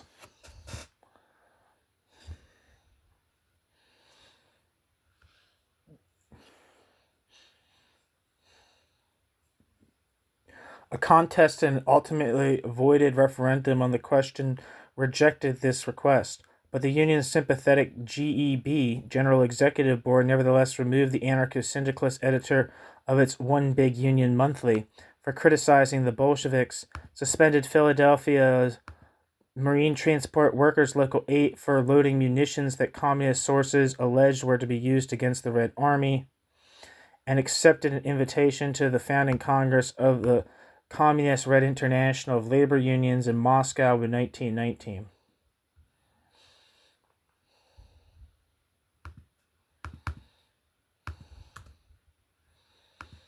Wikipedia says the One Big Union Monthly was a monthly publication of the General Executive Board of the Industrial Workers of the World, IWW. The first series ran from March 1919 to January 1921. The second series ran from January 1937 to June 1938.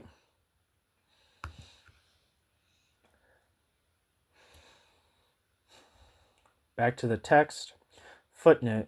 See Harrison George, The Red Dawn, The Bolsheviki, and the IWW. Published in 1918.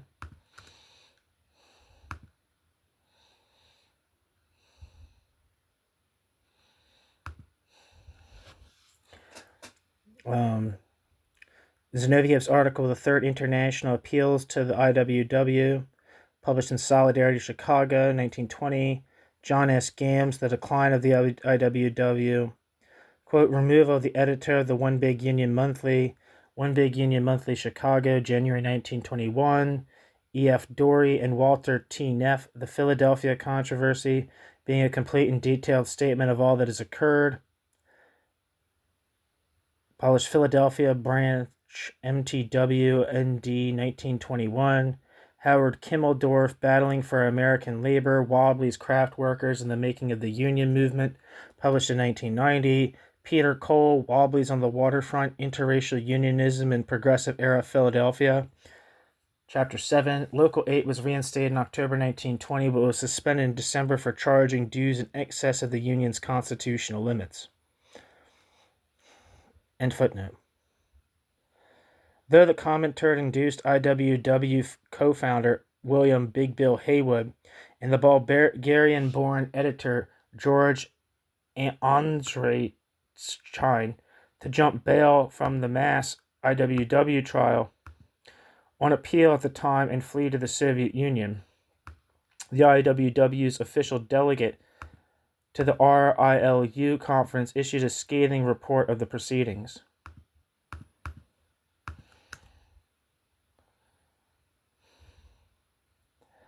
Wikipedia says George Ardent lived from 1894 to 1950 and was a Bulgarian political activist active in Bulgaria, the United States, and the Soviet Union. After emigrating to the U.S. in 1913, he played a prominent part in the Industrial Workers of the World. In 1918, Ardent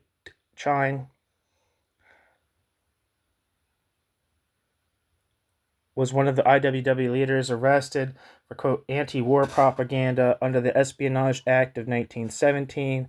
He was released on bail and later in 1921 left for Russia, where he became the American representative on the executive committee of the Red International of Labor Unions.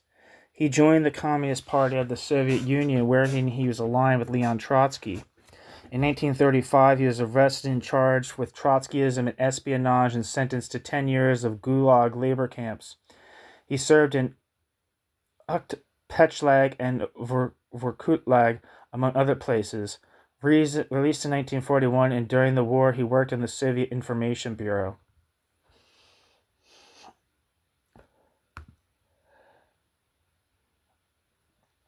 Back to the text. A new GEB declared that membership in the RILU was, quote, absolutely impossible, as that body sharply criticized the, quote, dual unionism of organizations such as the IWW and demanded that revolutionaries, quote, bore from within mainstream labor organizations, endorse the dictatorship of the proletariat, and become appendages of the respective national communist parties. When the IWW then fired openly communist editors from its papers, expelled communist activist George Hardy, and published works by anarchists and dissident Bolsheviks critical of the new regime. Footnote. See Rainer Tossdorf, Profit turn Die Rote Gewerkschafts-Internationale 1920 to 1937. George Williams, the First Congress of the Red Trade Union International at Moscow, 1921. Published in 1922. The IWW reply to the Red Trade Union International, Moscow. Published in 1922. Gamm's Decline of the IWW. George Hardy, These Stormy Years, Memories of the Fight for Freedom on Five Continents. Published with Lawrence and Wishart, 1956. Augustine Zaushi, The Workers and the Peasants of Russia, How They Live. And Alexandra Kollontai, The Workers' Opposition in Russia, published in 1921. Oh, that's wild. I didn't know that was published in so early. And footnote. Though many individual IWW members did become communists, they represented only a small fraction of the Union, perhaps 2,000 in all, according to an estimate based on communist sources. In short, the ideological journey made by individuals such as Miner and Foster was not representative of their generation of anarchists and syndicalists, despite many historians' claims to the contrary.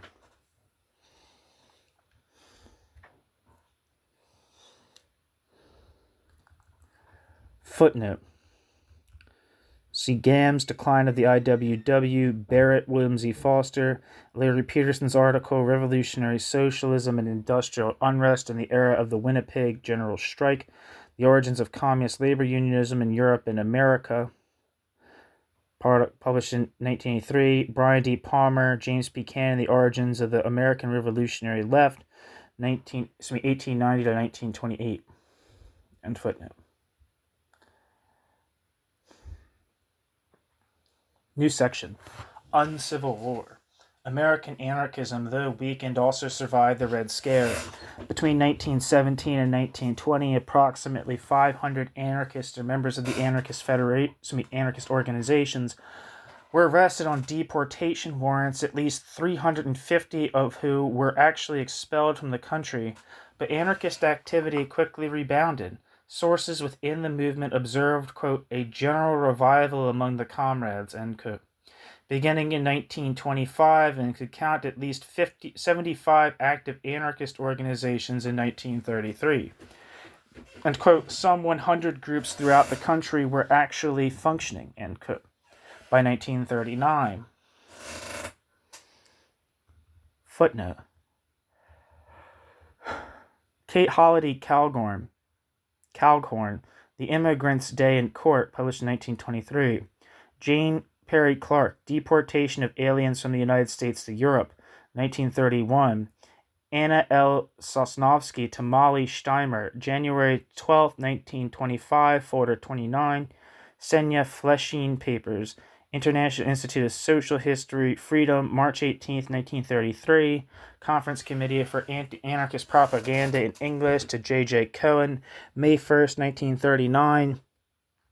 In Anarchism, Cohen, Joseph J. Subject, Vertical File, Joseph A. Labadie Collection, Harlan Hatcher Graduate Library, University of Michigan, Ann Arbor, hereafter cited as the Labadie Collection. End footnote.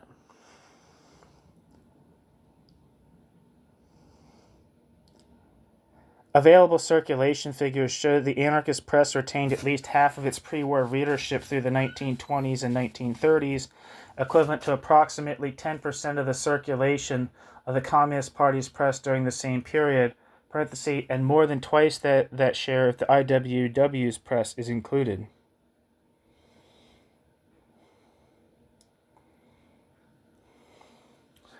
For the IWW press, see Kenyon Zimmer, IWW periodical circulation, figures 1905 to 1940.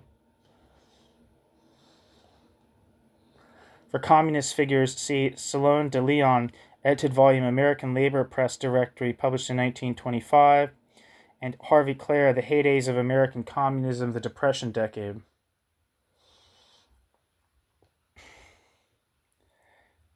End footnote.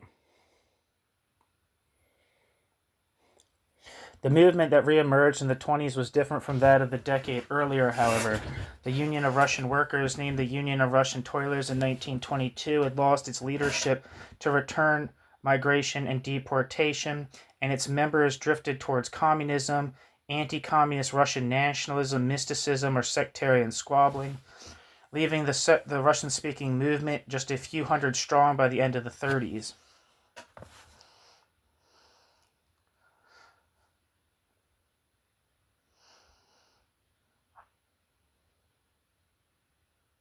In 1921, a Jewish anarchist federation with 25 chapters was established to support Freie Arbeiterstimme, which in 1923 became a strictly anarchist paper once again, and maintained a circulation of between 7,000 and 10,000 through the early 30s, but the federation counted just 13 branches and 400 members in 1930, and Freie Arbeiterstimme dropped to a circulation of 5,000 in 1935. After 1917, one Jewish anarchist complained the movement, quote, was only a shadow of what it had been before, end quote. Footnote. See Herman Frank's article, Anarchism and the Jews, published in its Struggle for Tomorrow, Modern Political Ideologies of the Jewish People, edited by Basil J. Vlavianos and Felix Gross, published in 1954, N.W. Ayer and Sons, New American Newspaper Annual Directory, 1923 to 1925. Arne Thorne, interviewed by Paul Bull, December 15, 1982. Oral History of the American Left.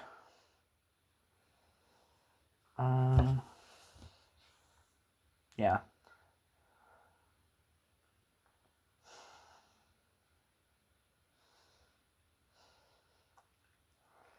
I feel like I'm going to stop reading the footnotes because they're just kind of like a lot of citations, and I'm not looking them up because there's too many to look them up, and they're not really telling me anything.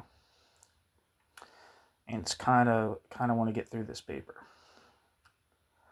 But tensions between anarchists and communist members, and more broadly between syndicalists, decentralists, and those who support a more centralized union structure, soon came to a head. Both the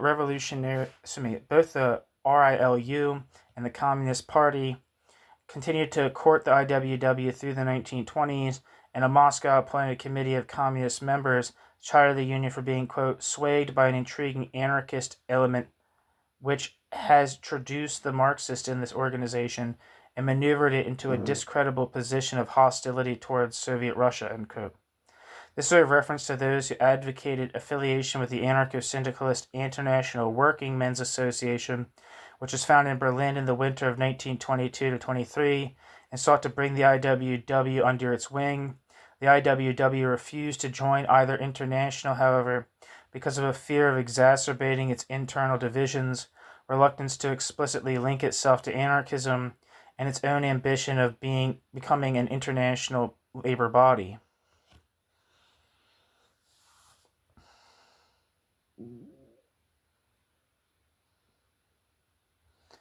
Nevertheless, conflict within the organization increased, with anarcho-syndicalists battling communist influence both in the union's press and with violent, quote, breaker gangs. The situation came to a head in 1924 when decentralists drew up an, quote, emergency program for reorganizing the union with fully autonomous industrial unions and without a GEB, which they accused of being dominated by a political machine under the influence of the Communist Party. Though the General Executive Board was almost certainly not controlled by communists, party publications did openly support the, quote, revolutionary centralists. Moreover, Vern Smith, editor of the IWW papers Industrial Solidarity and Industrial Pioneer, was in fact a secret Communist Party operative working to steer the organization toward the RILU and the communists, and was expelled only in 1926 after his role was inadvertently revealed in a French communist journal by party leader Earl Browder. It's funny.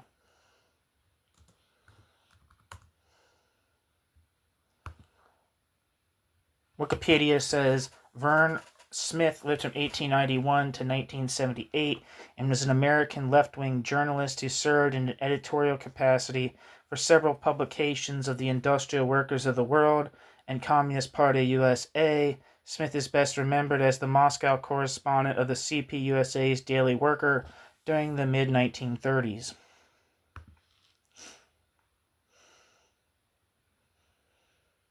Back to the text. According to historian Peter Cole, quote, clearly a number of important wobblies joined the communist ranks by 1920 and wanted to bring the entire IWW with them. Failing that, disruption of the IWW by communists is plausible, end quote.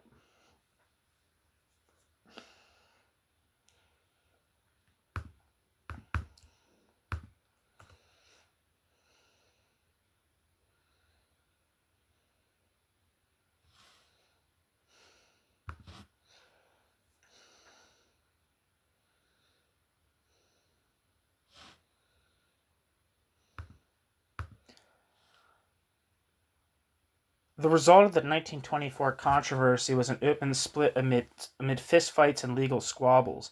The decentralist emergency program faction, composed primarily of West Coast lumber, construction, and railroad workers, succeeded and became known as the IWW (EP), but severely damaged its credibility by obtaining an injunction against the General Executive Board for control of the union's headquarters. They're not explicitly anarcho-syndicalists. The IWW-EP included a number of anarchists, carried articles by anarchists in its paper, distributed anarchist materials, at one point explored the possibility of joining the International Working Men's Association. The size of IWW-EP is unknown, but its newspaper, New Unionist, reported a circulation of 4,500 in 1925 and 2,000 in 1927, though a general referendum from 1929 elicited only 99 votes. Regardless, the IWW-EP never realized its aims of becoming a viable labor union, and after several failed attempts to reunite with the original IWW, folded in the 1930s. Most rank-and-file members, meanwhile, quote, dropped out the middle, end quote, during the split, leaving the original IWW organization with 12 to 17,000 members in 1925 and only 3 to 8,000 in 1930 as technological and demographic changes within the agriculture and lumber industries further undermined the radical culture of migratory male workers that had previously sustained the IWW in those fields.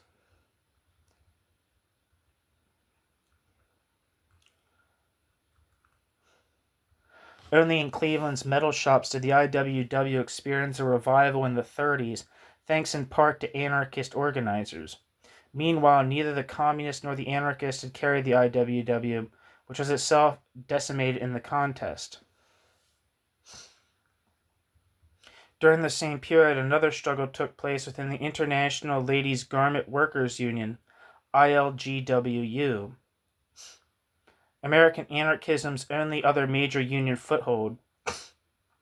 In the early 20s, anarchists still occupied key positions in the ILGWU, including the editorship of its paper Justice, held by Saul Yanofsky.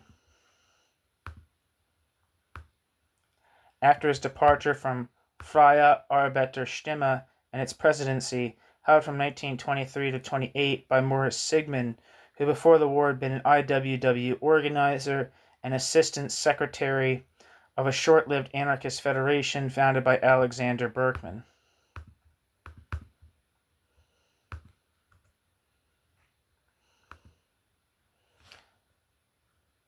Wikipedia says Saul Yanofsky lived from 1864 to 1939 and was an American anarchist and journalist. He is best remembered as the editor of the Yiddish anarchist newspaper Freie Arbeiterstimme, a role he held for 20 years. He contributed to another newspaper, including the London anarchist newspaper Arbeiterfreund and socialist competitor Vorwärts. He was a member of the Jewish anarchist group Pioneers of Liberty. Yanofsky was one of the most influential editors in Yiddish journalism. Sociologist Robert E. Part remarked that writing for Yanofsky was the equivalent of a Yiddish literary passport. However, if Yanofsky thought a submission was subpar, the submission risked being subjected to his biting sarcasm and literally wrath in his dedicated section in the Freie Arbeiterstimme.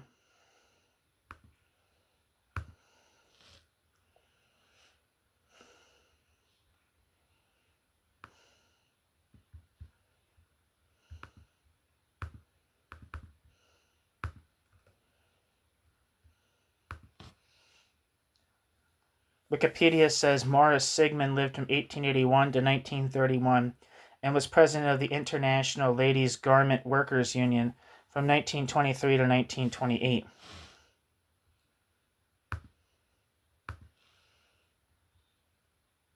Back to the text. But balancing the roles as anarchist, anti-communist, and union officials proved impossible. Again, events in Russia were the cause.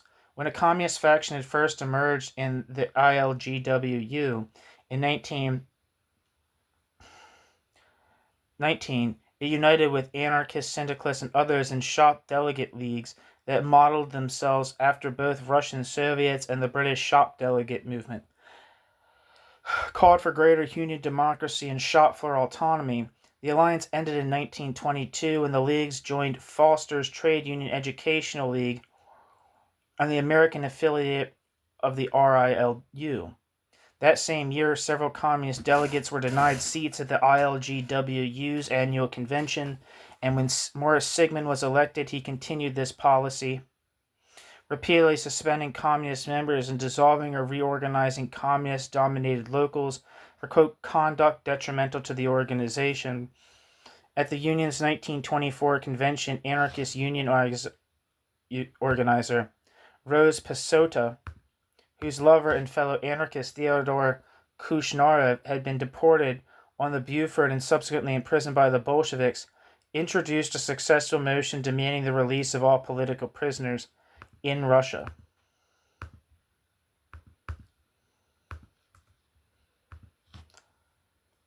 Thereafter, in the revealing words of anarchist member Isidore Vysotsky, quote, "The Russian Revolution was fought out on the streets of New York and in meeting halls," end quote.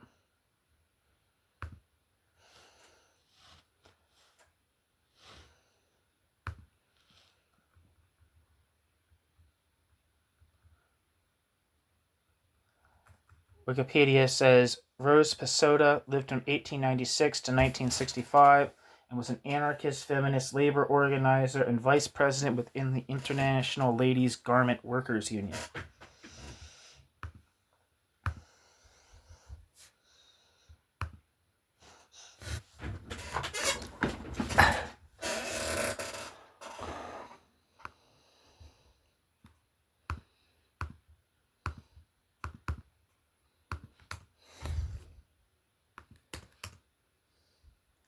I'm not seeing anything for her husband. And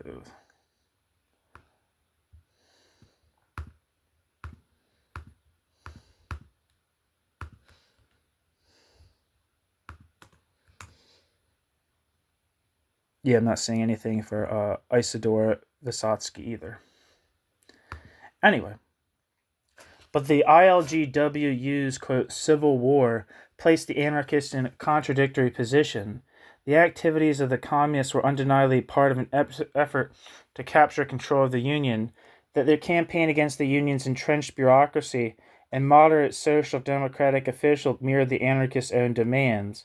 In opposing the Union's communist-led left wing, anarchists such as Morris Sigmund, Yanovsky, and Passoda allied themselves with the same leadership they criticized and against the majority of the membership who backed the communists and whose interests the anarchists claimed to have at heart.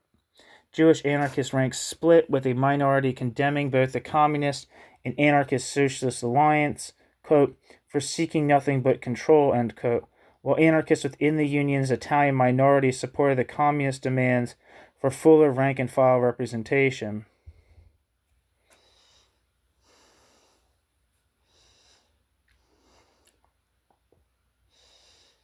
Most anarchists within the Union, however, felt that saving it from communist control was more important, and Sigmund believed that he was beholden to the decisions of this group.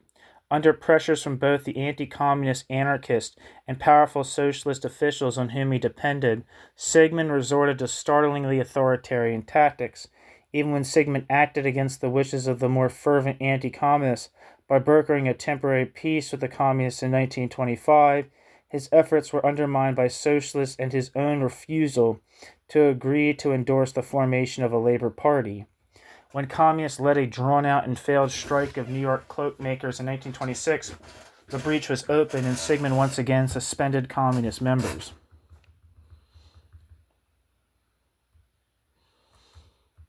In 1928, with the Union's treasury and membership decimated, Sigmund resigned. At the same time, the communists pulled out to found a dual union, leaving the ILGWU's leadership in the hands of the increasingly moderate socialists.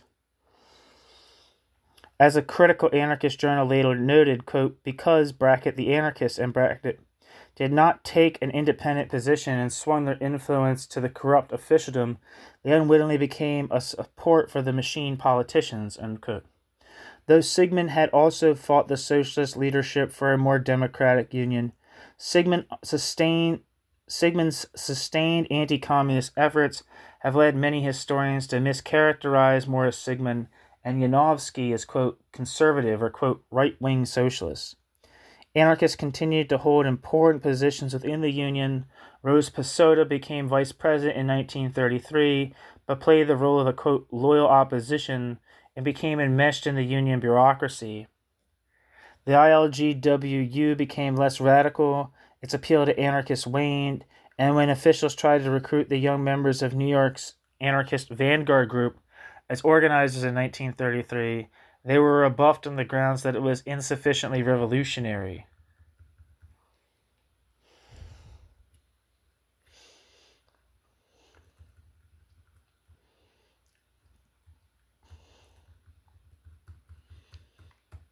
Driven by an anti-communist imperative stemming from the Russian Revolution,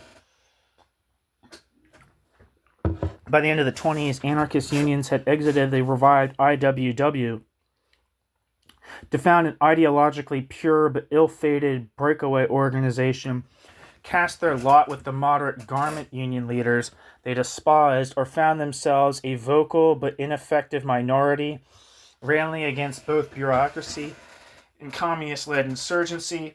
They still played a role in the quote, new unionism of the interwar years, but as individual militants rather than an organized force. Anarchists spearheaded the briefly successful International Federation of Workers in the hotel, restaurant, club, and catering industries in New York, organized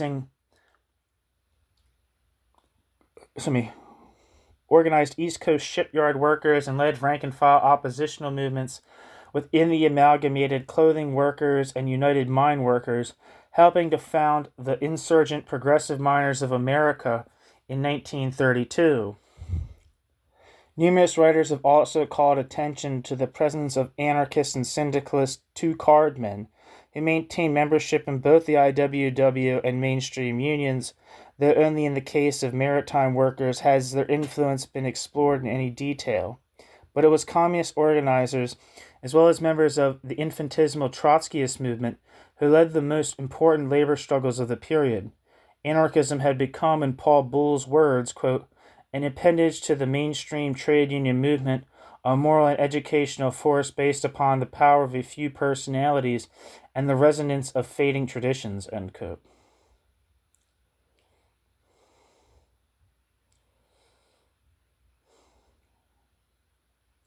New section, Disunited Fronts. By contrast, Italian anarchists were, quote, the most premature of, quote, premature anti-Fascists, end quote, in the United States, where Mussolini enjoyed his greatest degree of support among Italian emigrants anywhere in the world. From 1921 onward, the Italian-American movement made the struggle against fascism its driving cause, battling Mussolini's supporters however they could, with invectives, humor, fists, bricks, bats, stilettos, pistols, or explosives as the situation demanded.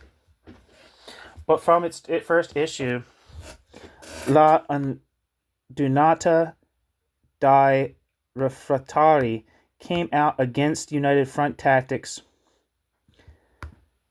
and maintained that communism and fascism were virtually identical, a claim dramatized by ongoing international campaign for the release of Francesco Ghezzi and Alfonso Petrini, two anarchists who had fled fascist Italy to the Soviet Union, only to be imprisoned for their anti-communism.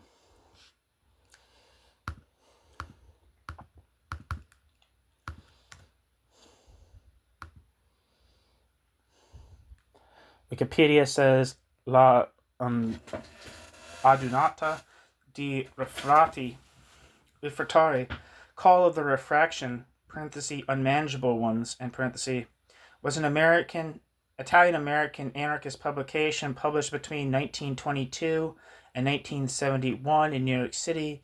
It was first edited by Osvaldo Maraviglia and later by Max Sartine. It was illegally distributed in Italy during its fascist period.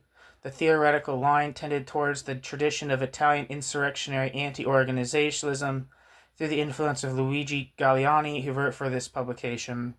The editors of La Adunata dei Refrattari published a collection of Galliani's essays as a book titled The End of Anarchism?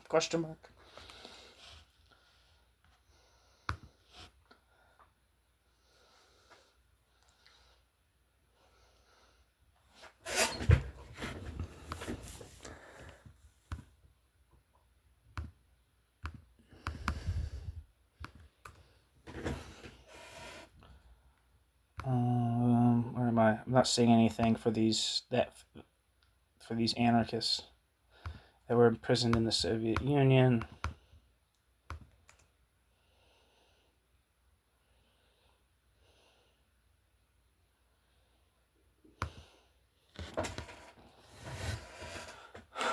For these intransigents, it was ideologically incomprehensible for libertarians to aid the agents of Soviet totalitarianism in the name of combating their fascist counterparts.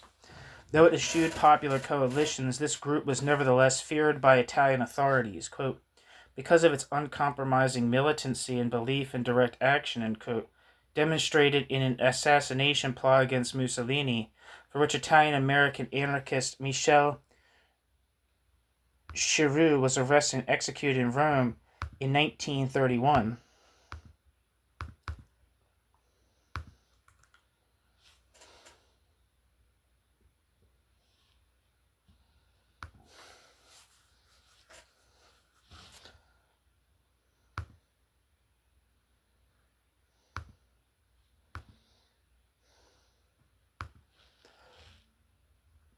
Italian anarchist syndicalists, however, initially viewed the communists as valuable allies in the anti-fascist struggle.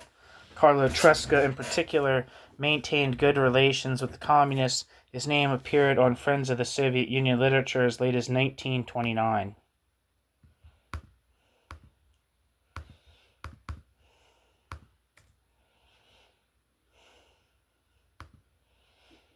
Wikipedia says Carlo Tresca lived from 1879 to 1943 and was an Italian-American dissident newspaper editor, orator, and activist who was leader of the industrial workers of the world during the 1910s. He is remembered as a leading opponent of fascism, Stalinism, and mafia infiltration of the trade unions for the purposes of labor racketeering and corruption. Born, raised, and educated in Italy, Carlo Tresca was editor of an Italian socialist newspaper and secretary of the Italian Federation of Railroad Workers before he emigrated to the United States in 1904. After a 3-year spell as secretary of the Italian Socialist Federation of North America, he joined the Industrial Workers of the World in 1912 and was involved in strikes across the United States over the rest of the decade. He was jailed in 1925 after printing a paid advertisement for a birth control pamphlet in one of his newspapers.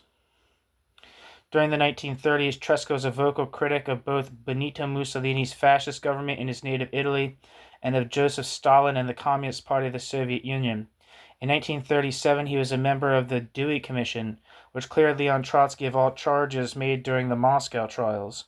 Tresca also used his newspaper to mount a public campaign criticizing the mafia.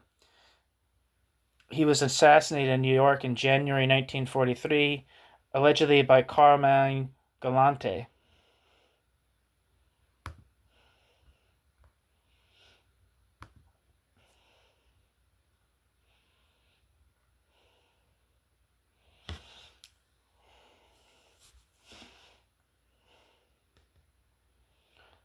Back to the text. Those associated with Tresca's Il Martello were a key part of the Anti-Fascist Alliance of North America, a united front organization created in 1925.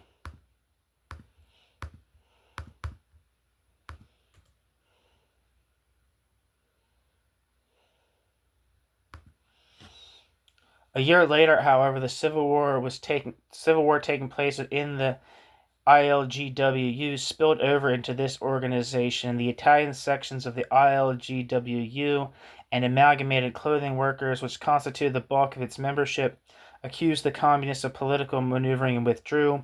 By 1932, Tresca and the Il Martello group also found the communists, quote, zigzag politics, end quote, intolerable, and renounced the United Front, but continued to work with socialists and unionists.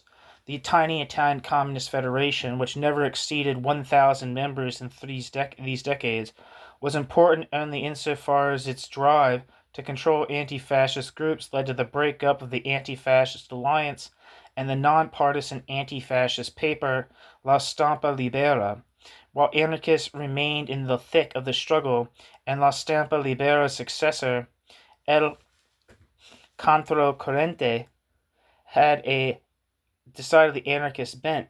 For once, anarchist anti-communism proved a boon rather than a crippling burden.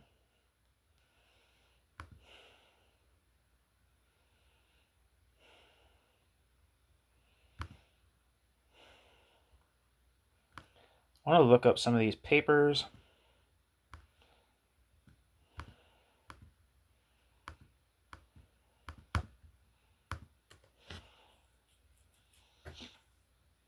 The nothing for Il Martello. La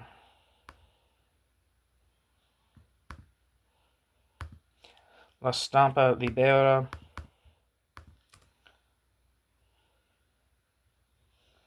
Not seeing anything. And Controcorrente.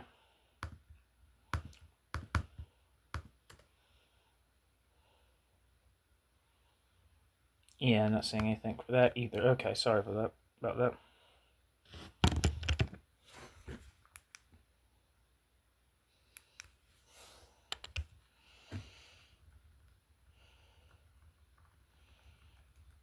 Anarchist aversion to front groups is a direct response to the experiences in Russia where Goldman reminded her American comrades the anarchist failure, quote, far from being due to lack of cooperation was due to their faith in Lenin and Lenin's clique and their share in helping the Bolsheviki to ascend to power, end quote. Goldman. Any aid given to communist efforts was seen, not unreasonably, as working against anarchist short-term interests and long-term goals by strengthening the position of the Communist Party and, by extension, the Soviet Union. When the Comintern officially introduced the Popular Front as an international anti-fascist policy in 1935, therefore, American anarchists were conspicuous in it only by their absence. Among the few exceptions were famed Haymarket widow and anarchist agitator Lucy Parsons, who considered anarchism to be a, quote, dead issue in American life, end quote, by 1934, and was publicly active in many communist-affiliated organizations in the 30s. Additionally, anarchist poet Kenneth Rexroth was the central figure of San Francisco's John Reed Club, another front group.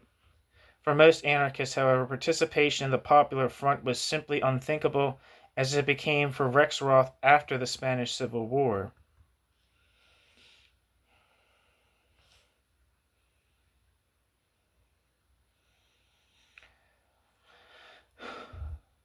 Anarchist disdain for the Communist Party and its subordination to Moscow, however, blinded them to the fact that American communism was often a truly grassroots movement, and that the Popular Front constituted a, quote, instance of radical insurgency, end quote, far beyond the scope and control of the Communist Party. Often Michael Denning argues, quote, the, quote, fellow travelers were the Popular Front, end quote, and had a dramatic impact upon American politics and culture in the 30s and 40s. Some anarchists, such as IWWEP member Frederick Blossom, did acknowledge that, quote, the communist rank and file have splendid spirit and real devotion, end quote, but they despise the, quote, vultures, quote, slick fakers of the party leadership.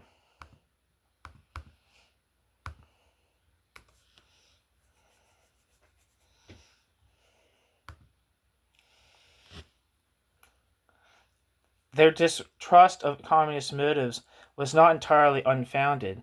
William Z. Foster, for one, openly admitted that the Popular Front was intended in part to effect, quote, the liquidation of openly capitalist, reformist, socialist, syndicalist, anarchist, and Trotskyist illusions among the workers, end quote.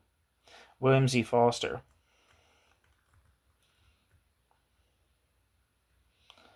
An anarchist fears that the Popular Front would significantly aid the Communist Party proved correct, as it swelled from only 8,000 members in 1930 to more than 80,000 in 1938. Anarchism, meanwhile, had become virtually invisible to outsiders, and by 1935 many complained of the, quote, stagnation of our movement, end quote, but is temporarily revitalized by the outbreak of civil war in Spain in July of the following year. Home to the million-strong anarcho-syndicalist Confederación Nacional del Trabajo, CNT, Spain was the final country with a truly mass-based anarchist movement, and CNT members headed the defense of Barcelona against the fascist-backed coup attempt. With the collapse of governmental authority in Catalonia and Aragon and the flight of many employers, the CNT led efforts to collectivize the majority of industry and agriculture in those regions under workers' control, enabling the economy to continue functioning and developing a munitions industry virtually from scratch. Fate seemed to have given the anarchists a second chance and one far more promising prospects, one with far more promising prospects than in Russia.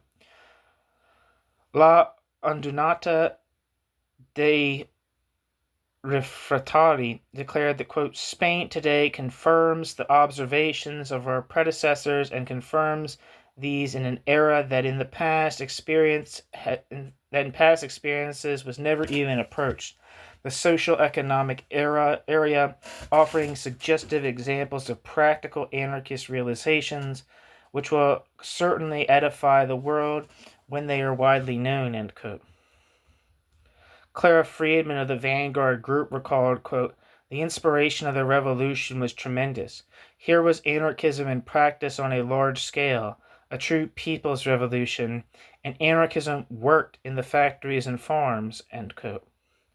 A revived American movement directed its energies towards aiding the CNT in not just beating back fascism, but sustaining and expanding a social revolution.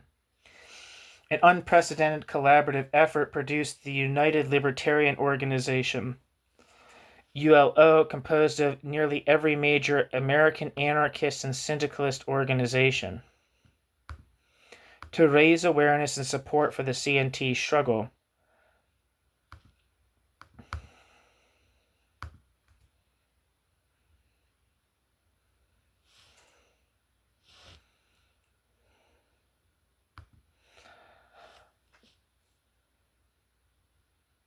The ULO's semi-monthly paper, Spanish Revolution, soon reached a circulation of 7,000, and member groups collected tens of thousands of dollars for the CNT, protested the Western embargo on Spain, and supplied small amounts of much-needed arms to be smuggled there. In addition, more than a dozen IWW members and perhaps 100 anarchists, mostly Spanish and Italian in origin, traveled to Spain to fight, while others went as nurses, correspondents for the anarchist press, or to work for the CNT. The Spanish situation caused many anarchists to waver in their wholesale rejection of the Popular Front, as the CNT struck an awkward bargain by accepting several ministerial posts in new Popular Front governments in Barcelona and Madrid, hoping to maintain an anti-fascist front capable of defeating Franco and to protect the revolutionary gains of the Spanish workers. Most anarchists abroad were reluctant to question these actions given the exigencies of the situation. In September 1936, however, the Soviet Union began to send desperately needed military aid to Spain, and the size and influence of Spain's tiny Communist Party increased dramatically. Rudolf Rocker, who had relocated to the United States in 1933, warned that the Communists sought to terminate the anarchist social revolution in the hope that Western nations would enter the fight and weaken the threat that fascism posed to the Soviet Union. That's perceptive. An increasing number of foreign anarchists began criticizing the CNT's policies as it became clear that they were enmeshed in a, quote, one-sided, quote, unity, in which the CNT ... made all these concessions, and from which the political priorities reaped the benefits. The political parties reaped the benefits, end quote.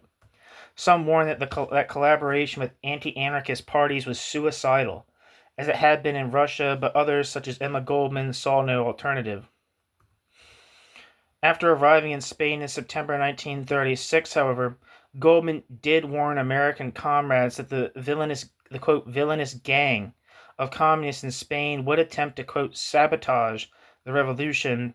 These fears were realized in the May of the following year, when armed conflict broke out in Barcelona between the communist-controlled Catalan police and members of the CNT and other dissident radical groups. Hundreds of anarchists were killed and arrested during the ensuing, quote, May Days, which were falsely characterized by communists and the Spanish government as a plot by, quote, Trotskyites and, quote, uncontrollable members of the CNT to seize power. The wave of governmental repression that followed, including the breakup of many collectivized enterprises, destroyed anarchists' hopes for sustaining the revolution. The Italian-American anarchist journalist Enrico Arrigoni, arrested in Barcelona during the May Days, lamented from a Spanish jail, quote, "As in Russia, the communist counter-revolution is marching," end quote. San Francisco's anarchist paper, Man! Declared, quote, "Our anarchist comrades in Spain have so quickly forgotten what happened to the anarchist peasantry of Ukraine, as well as to the entire anarchist movement in Russia," end quote. Adding, quote, "The bloody massacre of Kronstadt has been repeated in Barcelona," end quote.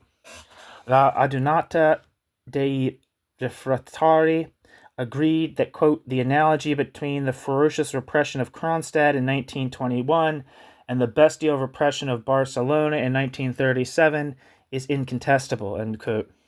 Seen through the lens of the Russian Revolution, history appeared to be repeating itself. Barcelona's street fighting also found an echo in New York, where individuals selling anarchist papers at Popular Front rallies for Spain were assaulted.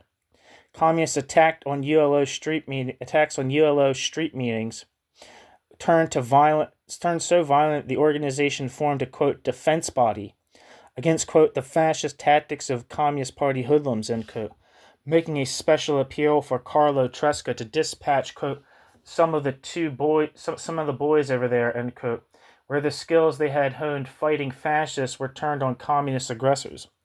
Elsewhere, anarchist events were guarded against communists by street-tough IWW members armed with sticks and pipes concealed in rolled-up newspapers or handkerchiefs. An assembly of Italian anarchist groups in Pennsylvania subsequently charged that the, quote, ultimate disgrace is contained in the iniquitous conduct of the Popular Front, end quote. And La Adunata ran a cartoon depicting a pile of corpses over the caption, quote, "What the communists mean by the united front of revolutionary workers," end quote. Such condemnations, however, were the final acts of defiance of a dying movement. Spain's fall to Franco in April 1939 was, in the words of George Woodcock, quote, "the last great defeat of the historical anarchist movement," end quote. Demoralized, most of its members simply ceased participating in anarchist organizations. The number of American anarchist newspapers plunged from 13 in 1939 to 7 in 1940, the fewest since 1882. New section. Conclusion. Just 4 months after Franco's victory, the Popular Front was shattered by the Hitler-Stalin non-aggression pact, an event some former communists and fellow travelers called their own, quote, Kronstadt. But anarchist anti-communism, as part of a transnational response to the events of the first years of the Russian Revolution, had virtually no impact on this new generation of anti-Stalinists, which was instead drawn to the Trotskyist opposition, Cold War liberalism, or embarked on the long journey to conservatism. The closest link anarchism had to this new cadre was through Carlo Tresca, who balanced anti-communist activity, prompted by the May Days in Barcelona, included signing his name to the Dewey Commission's expose of the Moscow trials and the manifesto of the Anti-Communist American Committee for Cultural Freedom.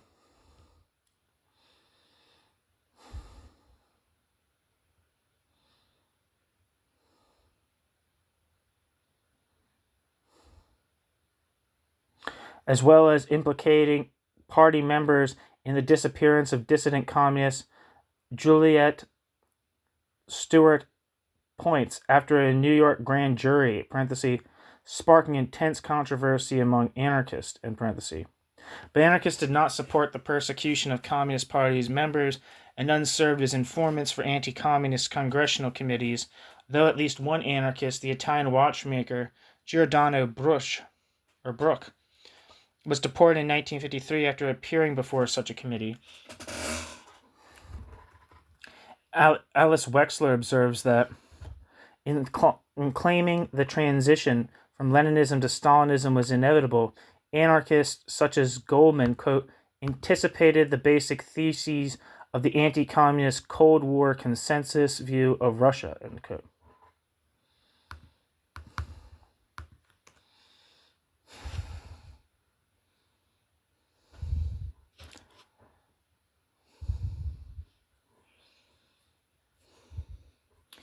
Alice Wexler, born 1942, is an American author and historian. Alex Wexler has written 2 biographies on the anarchist Emma Goldman. Wexler has also written about Huntington's disease, which has affected her family, with her younger sister Nancy, which her younger sister Nancy Wexler researches. Right to the text.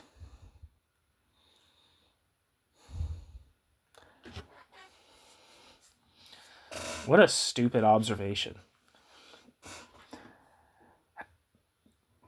However, Alice Wexler offers no evidence that their, quote, obsessive anti-communist writings actually contributed to the formation of this consensus. Though anarchist data on political persecution bolstered liberal and right-wing anti-communist list of Soviet atrocities, they were neither foundational nor essential to these. Mainstream anti-communists viewed Soviet communism as a totalitarian form of government that threatened American forms of democracy and freedom. Anarchists reviled the grossly repressive nature of the Soviet regime, but argued that government per se, including that of the United States, which had, after all, attempted to eradicate anarchism during the Red Scare, are incapable of being truly democratic or securing freedom for their subjects. Hence, the anarchist analysis of Soviet rule precluded its incorporation into mainstream anti-communism, as it undermined the premises on which the latter was built. Longtime anti-communist Sidney Hook, with rather tortured logic, went so far as to blame anarchists for causing one-time Marxists such as himself to ignore, quote, the grave problems of how to limit or tame state power, end quote, because the anarchist analysis was, quote, so extreme and simple-minded, end quote. Roger Baldwin, whose own ideological path lurched from anarchist to fellow traveler to anti-communist, later judged, quote, the anarchists as I knew them were always right and always ineffective, end quote. With bitter irony, the Bolshevik consolidation of power, the advent of the Popular Front, and the fall of Spain simultaneously provided anarchists with important insights into the Soviet system, cemented their anti-authoritarian beliefs, and rendered them ineffective by placing them outside of the emerging Cold War dichotomy of the Stalinist, quote, left and the anti-Stalinist, quote, right. The anarchist rejection of what they called the, quote, suicidal theory of the lesser evil, end quote, was in itself suicidal, but it was also ethically uncompromising. It therefore preserved anarchist moral and ideological integrity in an era when most leftists and progressives entered into Faustian bargains that made them complicit, if not openly supportive of, repressive of domestic and foreign policies of either the Soviet Union or United States. For this reason, in the 1960s, anarchism appealed to a large section of the New Left, disgusted with the bankruptcy of both sides of the Cold War, and again, in our own day, is emerged a major current in a generation of radicals looking beyond a neoliberal, quote, end of history, or apocalyptic, quote, clash of civilizations, end quote. That's the end of the piece. Thanks for listening.